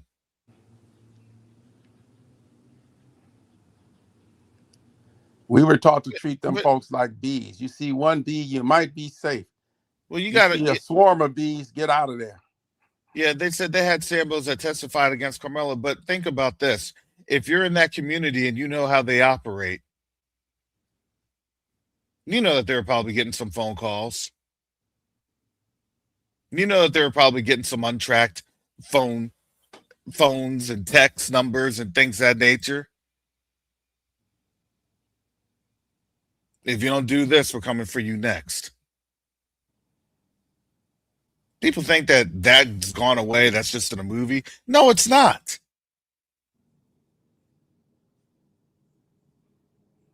But what it does show is we still have. I mean, you got to remember, not all of our people are very brave. We're not.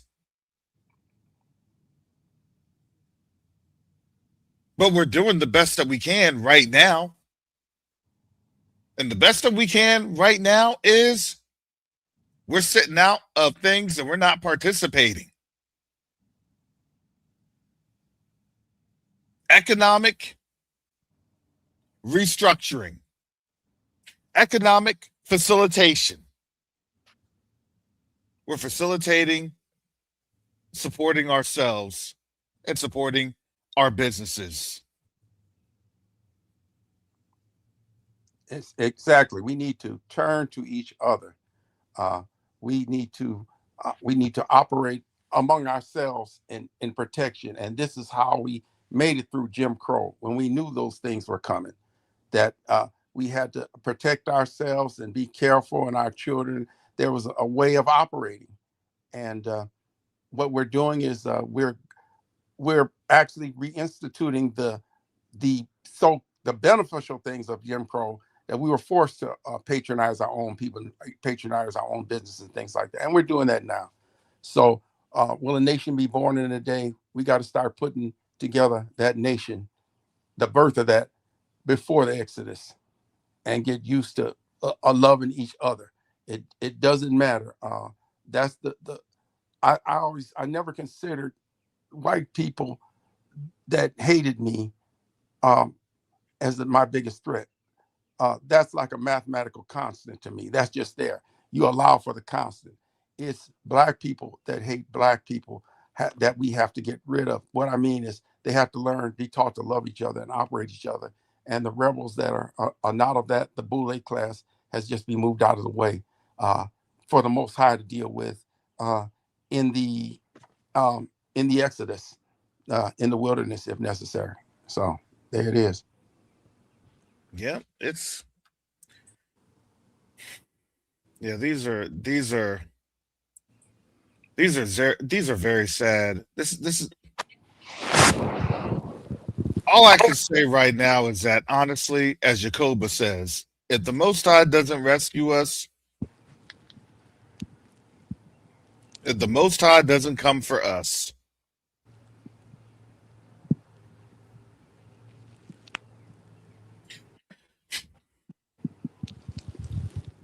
These how people are long, consistent. Yahoo? They're consistent. They if they could get a punch bowl situation, I mean, we've seen it in the past, and we know there's nothing new under the sun. So we're starting to look at reruns. We just have to get ready. And this Carmelo is of that demographic that we have to prepare, because in the first Exodus, the young people, these are the people that entered the land. The Most High had no problem with wiping out a whole generation that wouldn't get with the program, and they did not enter the land.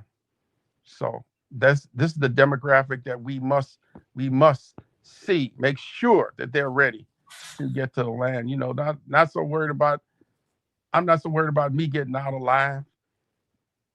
Get them out alive, because those who want to save their life will lose their life. It's not about our life. Listen, no, it's really not about it. The Most High dealt with a family. He didn't sacrifice Isaac, but he dealt with a whole family over years and years and years to get to Messiah.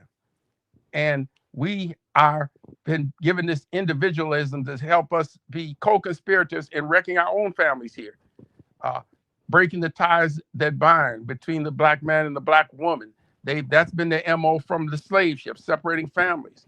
So we have to build strong families and communities in protection and get away from these silly things. You were talking about the one person was referencing the Daughters of the Confederacy. The Daughters of the Confederacy. Well, there are people who would talk to our women and talk about my older sisters, talk about the sisterhood. You have no sisterhood. A white woman is a white man with a wound. And low key, a black woman is a black man with a womb. There's no separation. We're symbiotic creatures and we have to relate together.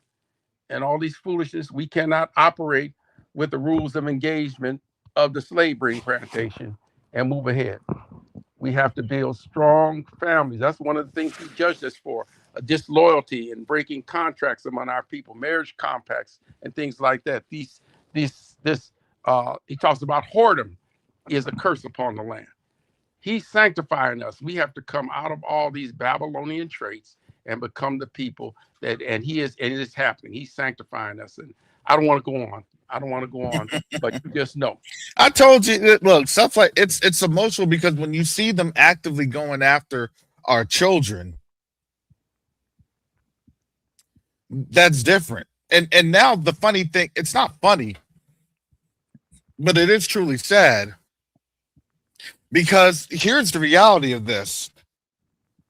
I was watching this story. And the story came on up because I was watching something in the local news and it had the Attorney General of the state of Florida here in the Tampa area talking about some gas station supplements that they have around here. And you see them in like the little smoke shops. They got smoke shops all around. Especially in these areas. And you know what I was saying is that as they're trying to legalize, right, all of these different drugs and everything else, you know, my we all know where that was supposed to go. You know, they get legalized, and then that is the causation for them to come after us, right? So that was always my thought process.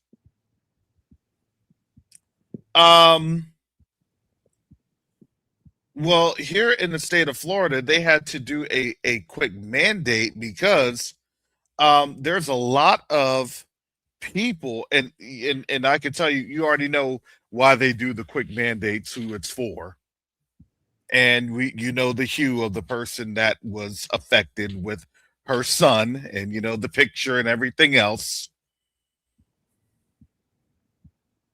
and she had concerns about what he was taking at the gas station, and the son was saying, "Hey, you know, it's fine, everything's good, it's great, you know, it's not a problem." Well, I guess the chemical that's there has caused a lot of these issues.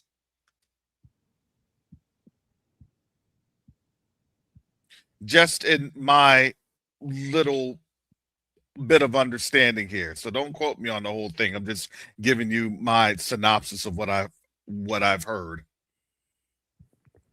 Well, this is the sorcery, the pharmakia of Babylon. Mm-hmm. And this is one of the reasons God destroys Babylon. And you can look at your commercials for your antidepressants, and they'll talk about always in the, if you have thoughts of suicide. But what they don't say is thoughts of homicide. Because most of your serial killers and school shooters are on antidepressants. That is true. That is true. I've gone. Listen, I have experienced that, and then I get the little nurse, the office and the nurse. Dr. Copeland, this student right there. You know, if they're showing any signs, just call the office, just call admin, and we'll get them on that. Look, I had one student punching himself in the head in the middle of class. I said, "What on earth?" And I said, "I can't have you have that behavior. That's not how we act." And then yeah, and then literally that's what he said. I said, listen, and also if you're saying that you want to harm yourself, I can't have you in here. We need to have you have. I have to. You have to go. And they had an assistant principal come through. The disservice we do to our children is co-signing for this system in some way, and acting it like has it in any way is legitimate at all. Mm-hmm. You know, and that was the thing. It talks about we would have saved Babylon, but that's what we were doing.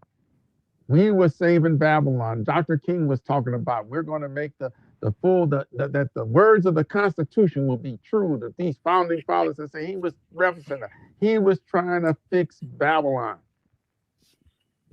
and we finally got to the point we're through with Babylon. Stop. No, he wasn't. Listen, the Most High wasn't trying to fix Babylon. No, I was talking about Dr. King. Yeah. Okay. Yeah. Yeah. Listen. Yeah. Exactly. Because that was one of the things. That was the bamboozle. We were all there. You know, maybe if we try hard enough, maybe somebody's not hearing us. Maybe. Because why? Because we don't want to look like we haven't tried. We don't want to look like we haven't, been trying to do our best in supporting. And we have. And you want to know what? We just got tired. And all that evidence was placed before the high court, the real Supreme Court, before the Most High. Mm-hmm. And that's that we were just writing stuff for that case. Yeah. And all that data is going to be on that case. Those people that are crying out from under the throne, when will you avenge me? That's all on that case. Mm-hmm. So when that judgment comes down, you can't lawfare that judgment.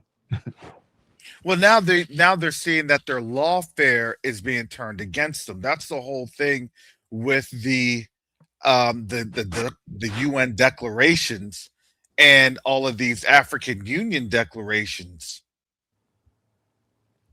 That's happening. Now this is what I was saying. Look, for this case, the AU needs to show up. For this case, the UN needs to show up. Hey, listen, and you want to know what that does? That shows people that we're serious. It doesn't have to be, look, reparations is fine. That's great. That's awesome. Like I tell people, what good is reparations when they'll just say, look, then everybody's a criminal.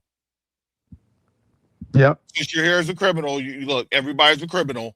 We got to hold you because you're in criminal contempt. You're in criminal. And we can enslave you constitutionally. You're duly convicted of a crime. You're still subject to slavery.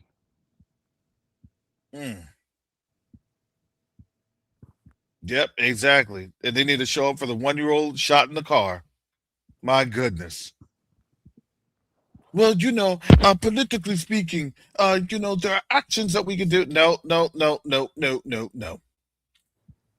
Hey, we recognize them that they are our descendants, or that they're our family, that we're trafficked here illegally. So you're telling me that they can't have a representative, a consulate, somebody from Ghana showing up? You're telling me that they can't have an African Union person showing up? Get out of here. This is the time to show up. Yep. Hey, we're showing up here because, again, this is part of what we're talking about with our reparations case. This is what we're talking about. It's sovereignty. Well, yeah, it is. But guess what? These are still the effects of a stolen people. And who cares? Who cares about... Do you really care about trade agreements for people that hate you? Man, at least go to China. They may hate you, but at least they won't show it. At least they won't meddle in your affairs. And as long as what I can remember, I haven't heard of China doing any type of coups. At some point, a world tribunal is going to have Nuremberg type power of death. And we have certain things like that. And that Eastern Mediterranean country was sending out agents to kidnap and unalive people that commit crimes against their people. So Exactly. so at some point there's going to be a reckoning for all these things. Come on. Yes, they did. Yes, they did. Search them down for 10, 20, 30 years, 50 years. Out there. Never stop. What happened? What happened? They were being wheeled in the court with their oxygen machine. Yep. Man, this dude ain't gonna make it.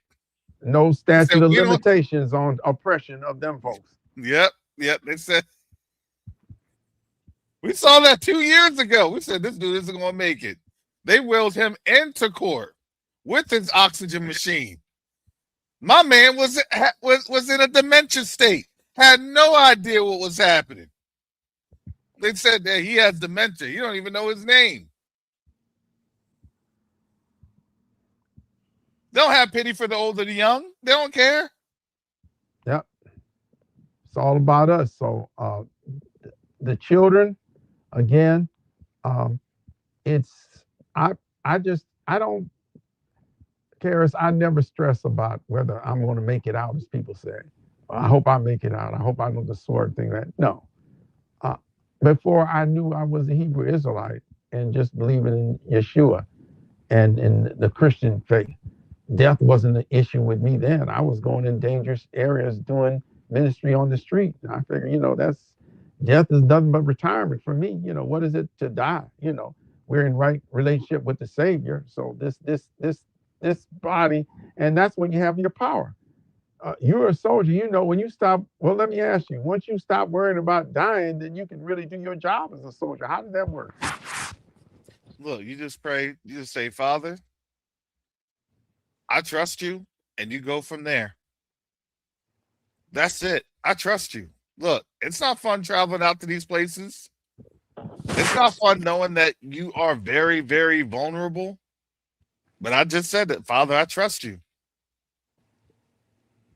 I remember I was literally talking to Guard yesterday. I said, Guard, do you realize that when we're out in Burkina Faso, we're out there with we're in the middle of a coup attempt.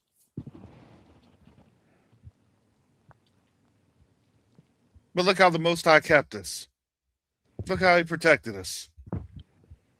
We didn't know. We didn't even know about that until we left.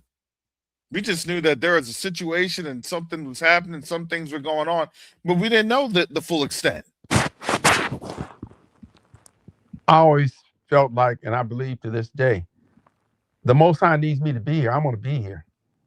One scripture says, I shall not die, but live and declare the works of the Most High. They tried to throw Messiah. They couldn't kill, like they didn't try and kill him before the cross.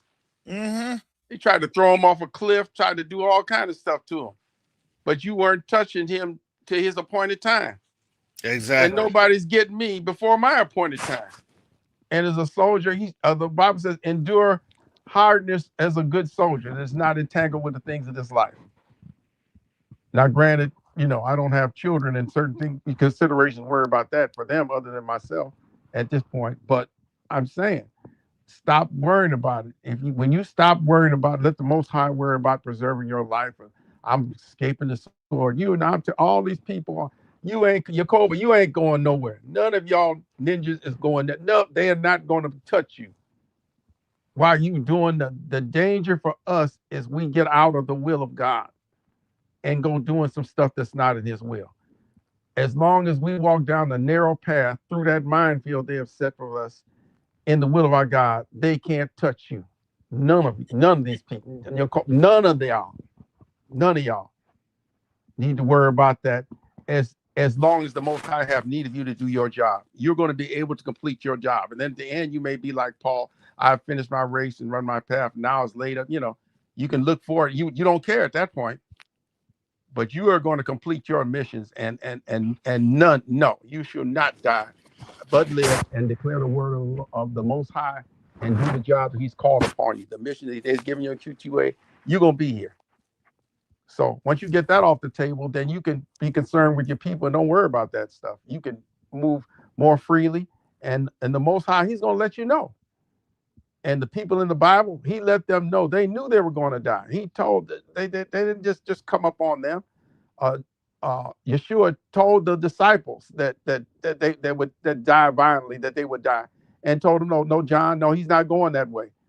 And he said, what about him? He said, if I want to keep John till I come back, what business is of yours? So fret not because of evildoers. The Most High put that in my spirit, because folks coming up against me too. We're all under attack. Fret not yourself because of evildoers and those who prosper in that way. So we pray for you. We cover you with prayers, and this mission that the Most High has given you, you are absolutely complete, Karis. Hallelujah. Well, I appreciate the words of encouragement. Hallelujah. Hallelujah. Yeah, family, there's a lot of things going on throughout the world. No, things are not done yet. Matter of fact, these lull periods, to me, it means that there's going to be a lot more issues going on and occurring. But I'm going to tell you this: as these things are moving, just in my personal opinion, as these things are moving, yeah, we're going to continue to get targeted. But to me, I don't think is it a big deal? It can be, but I don't think it is. Honestly, I think that as what we've been saying, they're going to start to realize that the rest of the world is seeing them in a different light. Wait, you weren't supposed to see this. You weren't supposed to see that. Look, Isaiah chapter 26, 20 and 21. They may be able to put their hands on us, but I don't think that they're going to be able to have that type of power and control that they once had. And I want to go into this article. Let me tell you this. Okay, what they're saying. This is where again the Carmelo Anthony case. The new defense team has 30 days from the day of conviction to file a motion for a new trial. Gary Udashin, an appeals attorney not associated with the case, tells Fox 4 Stephen Dial that could be difficult to do given that 2 weeks have already passed since Anthony's conviction on June 9th. They don't have the record. There are things that are difficult to raise on a motion to trial because you don't have the records. Yeah, you may not, but that's what they're doing. You have a panel of folks. They're going to get this young man on out of there. The defense lawyers representing the defendant on appeal had 30 days from the point of receiving the transcript to actually file the appellate brief, which is a written argument to the Court of Appeals. Udashan continued. On a case like this, and in fact, really on most cases, it's necessary to get at least one 30-day extension. So they're going to say probably by October 9th, August 9th, then you'll start to see things going and working on out. Udashan says the race-based portion of the trial could come into play with a potential appeal. The Collin County jury that convicted Anthony had no black jurors on it, to which Anthony's initial legal team made an objection. As I understand, what happened at trial, when the prosecutor struck the remaining black jury panel members, the defense lawyers made an objection to it. So they preserved the issue for appeal purposes. So I feel quite certain that's going to be an issue on appeal. Yeah, absolutely. They said 30 days from the point that they received the transcripts. So maybe it's not 30 days from the conviction. So I think they have to get the transcript before the time clock starts. That's what my understanding. No, this is what they said. 30 days, June 9th. Okay. Well, the Most High. Since conviction on June 9th. So today's June 24th. So look, it can be done. They can have everything processed. The reality is, what will they have? Will all their stuff be complete? Will all their records be complete? Well, you're right. That would be a time while this appeal is going through for uh, the uh, the African Union or that entity in Africa could file their brief. They could file a brief on the case. Mm-hmm. Would they have standing to do that? I think they would. So they So, could chime in on the case if they didn't bring a case in their own court. They could chime in on this case, as a friend of the court or however. I'm not a lawyer, but however that Sister Shire would know about that. But they would have a mechanism to add their weight to it as well. yeah, this whole case was just you knew that it was interesting, it was funny. It's just really, like, to me, it's not funny. It's a strangeness, you know. Um, and again, all the things that they're going to be provoking. Well, to what has been white supremacy that ruled during the 400 years of captivity. This is all bizarre world now for those people anyway. Mm-hmm. Not being able to get away with the things that they've always done. And this may be a point in which the Most High will bring his jurisprudence in and come in, because I believe that in this time, our principality, we talk about the principality these people operate in, but we got a prince too. Our Prince Michael will stand up for his people in that time. So our crew is out there fighting for us too in that heavenly realm among those principalities. Mm-hmm. So there's spiritual intervention for us. We don't have to just heal up under their principalities that they're doing to. And it can be like the prophet, they can have their prophets of Baal going down there and cutting themselves, whatever they're doing. They're going through all these gyrations like them. And our one prophet says, hey, pour water on it, do stuff like that. Okay, do all this stuff. Add up this, stack all these things up against us in this case. Put all this stuff. And fire could come down from heaven, and still the Most High's will be done. So it is. This is a new day. And that's what they need to know. This is a new day and a new time. And Esau is falling. And we just have to prepare our young people. I had to get on today because this is too close to the heart. We have to prepare these young people. Stop acting like, worrying about our own lives. We worry about our children's lives. Because at the end of the day, the only sustainable institution in our of mankind that God has, because of sin and death, is the family. We just got to build strong families and prepare our young people to get together and build strong families and righteous families. And that's what's going to carry us into the land. We got to have righteous families. We have to come out of our mess. What the example we need to set for our children. Hey, the old folks expression is, I can show you better than tell you. Mm-hmm. We need to show these children how to act. Stand up and advocate for them. Absolutely. I'm so glad you're teaching school. I believe the Most High, that was, I know that was a divine appointment, because you can learn so much from these young people. And I've heard that you talking about that was a divine appointment. I don't know, maybe you can do some teaching in Africa. I mean, it's certainly, I would say it was a good season to understand some things, Now, in terms of the public school education, no, I'm not built to last in that. I'm not. In terms of being able to have that knowledge and that understanding, that experience, no, that was good. That was good to have that understanding, that experience. And there are things that you do. No, am I making a career out of that? Absolutely not.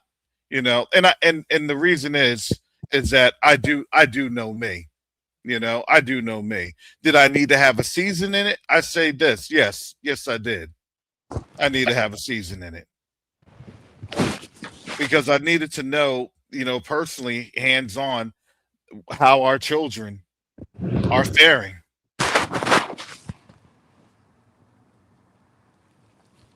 Yeah, it's this Babylonian system goes deeper than we know, and Mhm. we got Babylonish traits that we need to that the Most High has to exercise from us. So even in Mhm. this time, as we await the Exodus, there is work being done among us and in us, and among our people that is beneficial. Even though, hey, we like to get on the boats or the ships or the plane tomorrow, but guess what? The Most High is working with us and in us even now, even now. Yeah. Now it's not to say that, I didn't like teaching. Teaching was good. It was good for me to be involved in. I would say that. Um, in terms of the conditions of the public school system, and again, so a lot of what was happening, especially where I was on at, um, it was about close to about 40% of the teachers had quit. The teachers that came in at the beginning of the year, and it was about 40% that had quit. You had teachers um, that had allegations on them from other students. I had students trying to make allegations on me, up until the very end. It was crazy. Oh, I don't like Dr. Copeland and this and that. And you know who I got it from? I got it from white kids. It was a certain group Copeland of white and this kids and that, because and you know who I got it from? I got it from so white kids. so let me get that. So it was a certain group of those students. Even when we were doing the like the little end of the year festivities, they were going up to other We were doing the teachers. And like the little end of the year sorry, you have festivities. an echo. You have They an were echo. they were going up to other. I'm muting you, Minister Rick, because you got an echo. I lost sound on the StreamYard thing. I tried to open up an iPad, but now it's echoing, so I got to stop. I Yeah. cannot hear you through the StreamYard. Okay. Well, no worries. Go ahead, Minister Rick, with the final comments, because I'm gonna start Well, you can shutting put this me in the down. background, Karis, and just take me out because hey, the folks got to me here, so I'm out of the picture. Thank you. God bless you. All right. All right. Shalom. Yeah. So I had to go through. I had to go through those allegations. I never. It was always. Well, what happened? I got pulled in by the principal, and he said, Dr. Copeland, it's like it's not what you're saying is wrong. It's just a bit sensitive. And I'm like, you have to understand again. I'm teaching in a school where literally 30% are black. The other like 40% are Hispanic. And in the Hispanic, you also have Afro Latinos in that number, in that mix. And the crazy thing is, I said, well, if the person had a problem with me, if the parents had a problem with me, how come the parents didn't just call me? And I said this, and I told him, and I'll straight up, I said, I understand, I get it. We're in a system of racism, and that's how racism operates. I said, I know what I was coming into. So enough said. If she wants to be out of my class, it's out of my class, and that was it. And the thing that got to her was, in the class that I had, I didn't care that, she was a good student. Okay, so what? You could be a good student, but if you're not a good person, it doesn't even matter.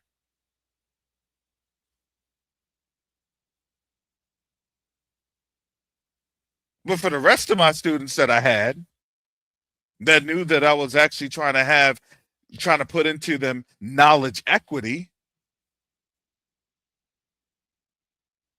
those students, you know what they were doing at the end of the year? They're emailing me. Dr. Copeland, thank you. Dr. Copeland, I appreciate it. Dr. Copeland, you challenged me a lot. Dr. Copeland.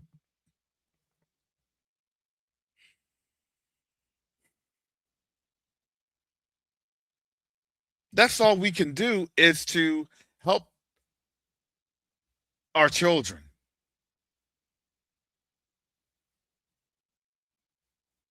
And we're living in a truly amazing time that our children are seeing all this. When I talk to my sons and my daughters, guess what? They see all this.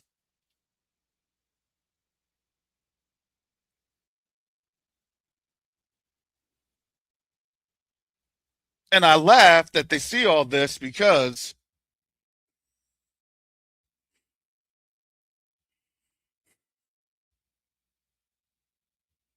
one of the issues that I have with my ex-wife, I was explaining this to her. Hey, this is happening. This is getting ready to happen. I don't know. Look, I don't, it doesn't matter. You may think that way, but this is happening. And that triggered that epigenetics.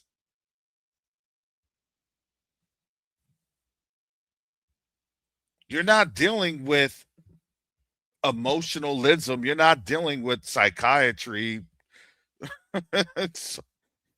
You're dealing with epigenetics. It's in the blood. It's in the DNA.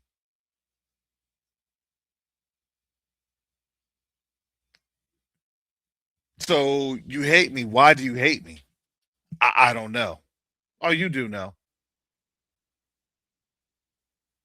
Because when you tell them and you show them scripture, they don't want to be the bad guys. And now they're asking the question, are we actually the bad guys? And guess what? Most of the world is saying yes. Yep. Yep. I'm not making that up. That's in a study here. That's certainly in a study here. 23% of the world is against USA. That's a Pew report. 23% confidence in the Don. That's a Pew report. That means most of the world. They did this to themselves. Their images. They did this to themselves.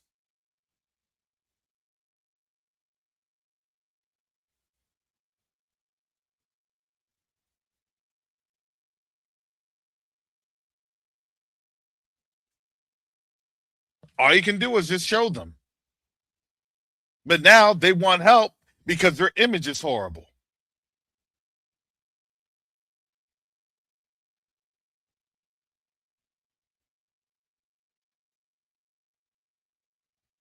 And because their image has now been horrible, now they want help? No, that's too late for you.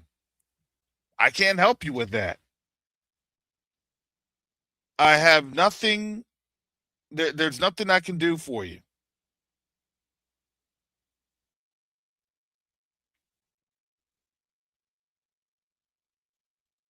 But,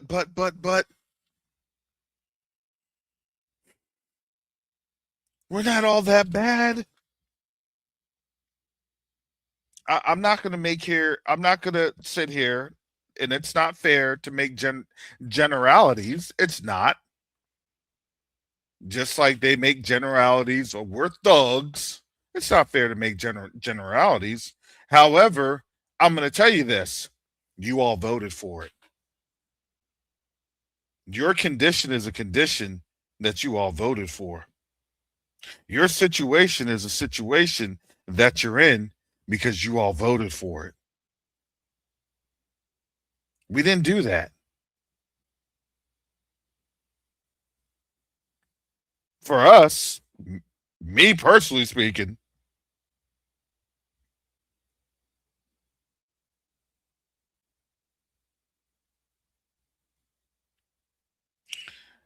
it was really about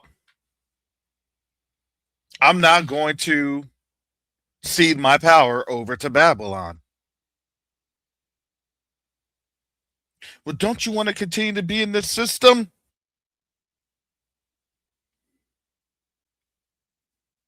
I can't be in agreement with the system. I'm not.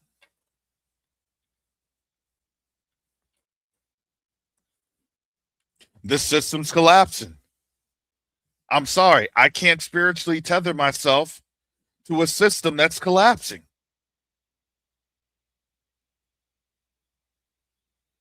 I don't care how weird I was called. I was the weirdest person.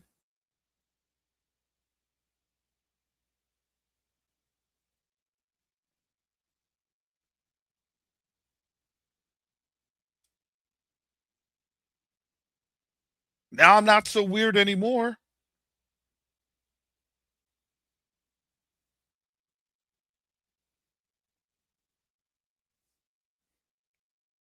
But now when they're seeing all these things in front of them, what's happening is now they're getting mad.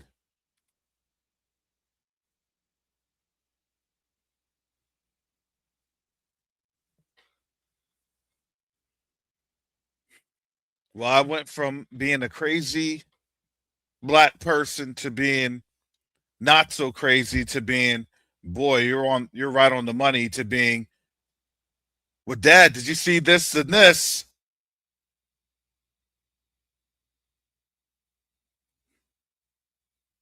I kind of joke with my kids. I said, boy, oh boy, um, that's probably an interesting conversation that you're having with your mom. They said, yeah, she can actually see it too, but she doesn't really want to say anything about it because they can't.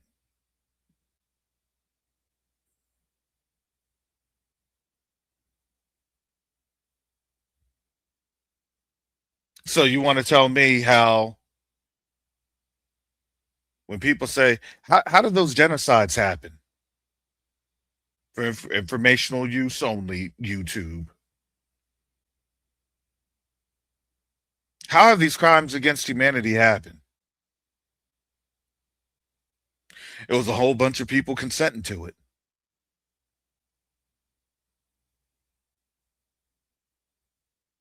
It has nothing to do with me. No, it has everything to do with you.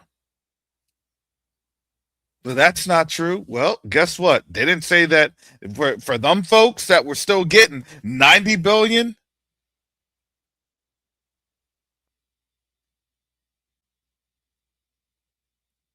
They didn't look at people like, well, it wasn't you. It was the other people. No, they all had paid. And they're still paying up to this very day. Get out of here.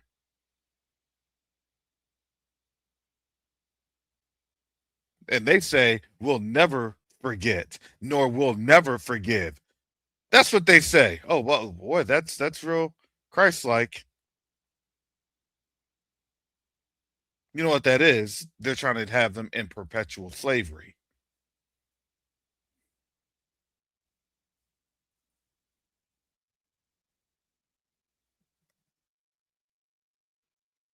Oh, Europe is just finally figuring that out, that they've been enslaved.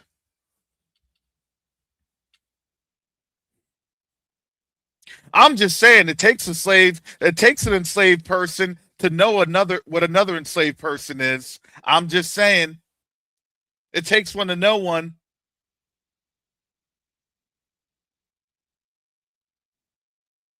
Yeah, you're enslaved too. I'm not enslaved. I'm not. Okay. Okay. Try to say something. Well, I don't really say that because then all of my benefits and my goodies, they go away. Now they're finally saying something, because you want to know why? Because their benefits and their goodies are going away.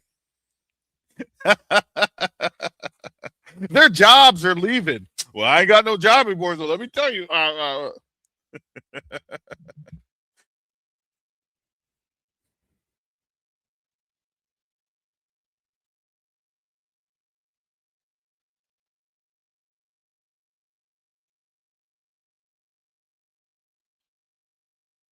And now they're standing up. It's way too late. Please save us. Please save us from ourselves. No, we're on over here. Hey, if you're really serious about us saving you, why don't you do something about our brother Carmelo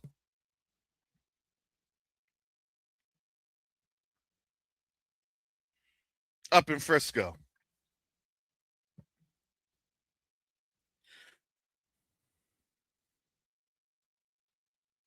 Oh, you're really not that serious. Okay.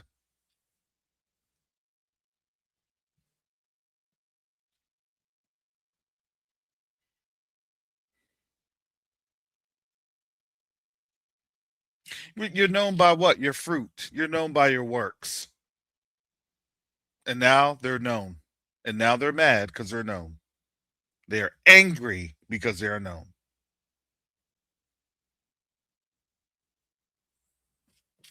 All right, fam. I gotta get up on out of here. I gotta make some phone calls. Been dealing with phone calls since 3 in the morning. Hallelujah. The Most High still has me out here and about.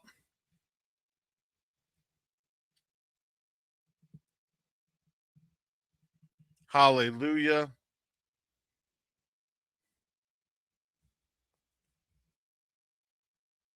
With that said, thank you, family, for your support. It truly does mean a lot.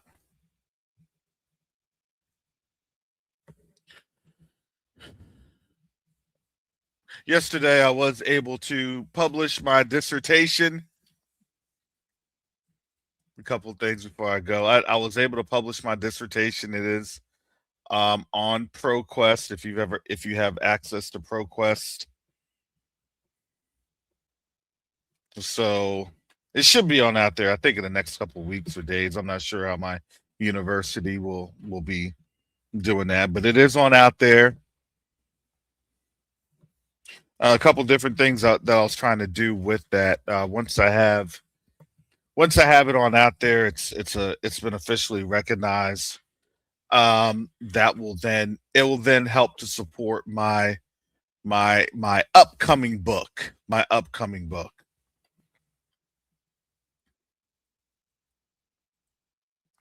So there's still a couple things in the works in the process that I'm trying to get done.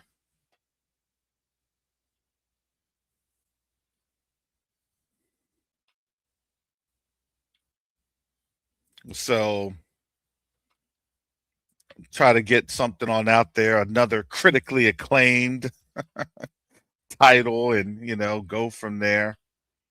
In my books, I don't do anything provocative or things of that nature. It's not. I'm not in it as a provocateur. I'm in it just to explain to you kind of the some truths and I do in my work.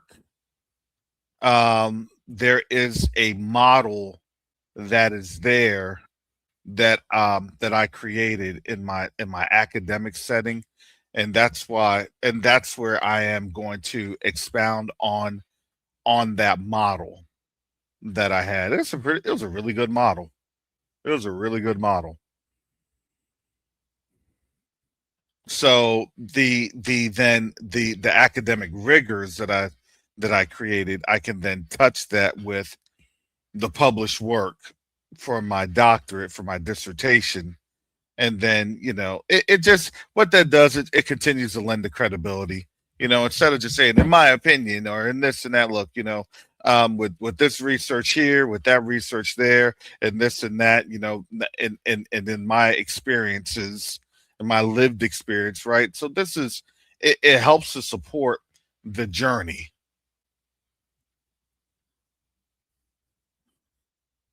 No, listen, it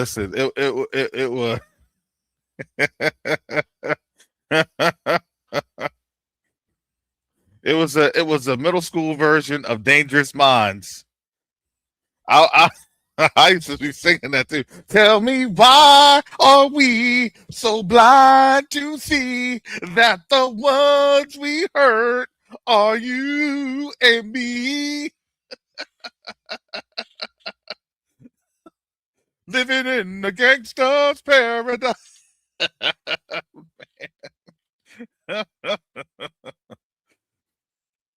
Let me stop. Oh. No, they're good kids, and again, when they saw me as a it was a professional. Look.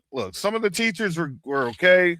Some of the teachers are just like, you know, I'm here because this is an easy gig, and it was, oh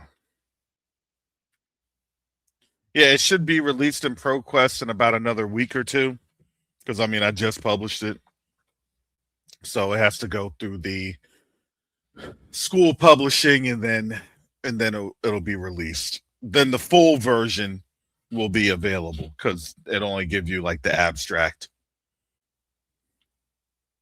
So then that full peer reviewed, all that other stuff. So then I'll be helping other folks to have the academic prowess.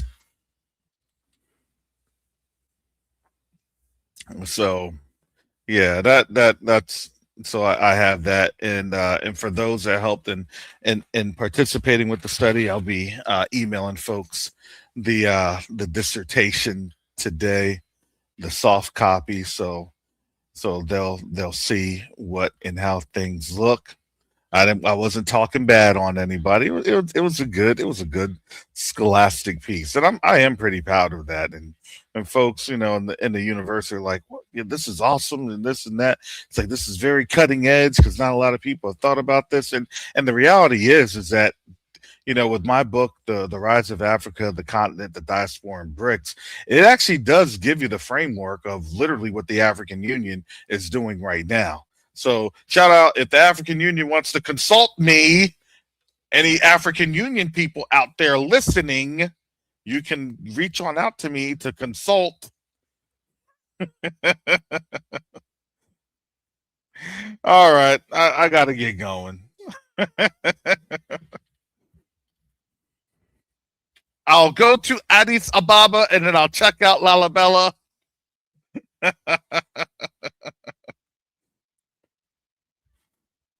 Does that like kind of, I don't know about you all, but just to think about that they have the African Union in Ethiopia over by Lalabella, traditional or real Jerusalem.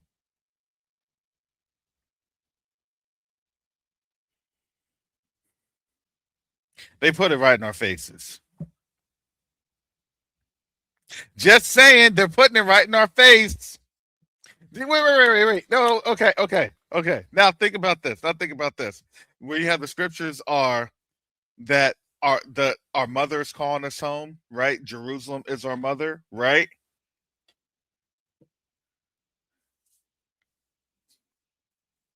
I'm just saying. That's a teaching for Yakoba. I know Yakoba's listening. I'm calling you out, Yakoba. I'm calling you out on that one, Yakoba. Being called home in time, just in time. All right, I gotta go. All right, family. With that said, most high willing, I'll be back on tomorrow. Shout out again to all of our brothers and sisters over there in Europe that's suffering. Man, they're at 92, 93 degrees. Oh boy. They need to come down here to Florida. Come on out here with some of my walks I'll be doing during the midday. They'll be acclimated real quick. All right, family. With that said, be blessed. And most high willing, I'll be seeing you all tomorrow. And we'll see what's going to happen in these short news cycles because, boy, oh boy, the time of our deliverance is soon at hand. Hallelujah. So with that, family, shalom, salama, siyemi, shalom, peace and blessings. Yasharel.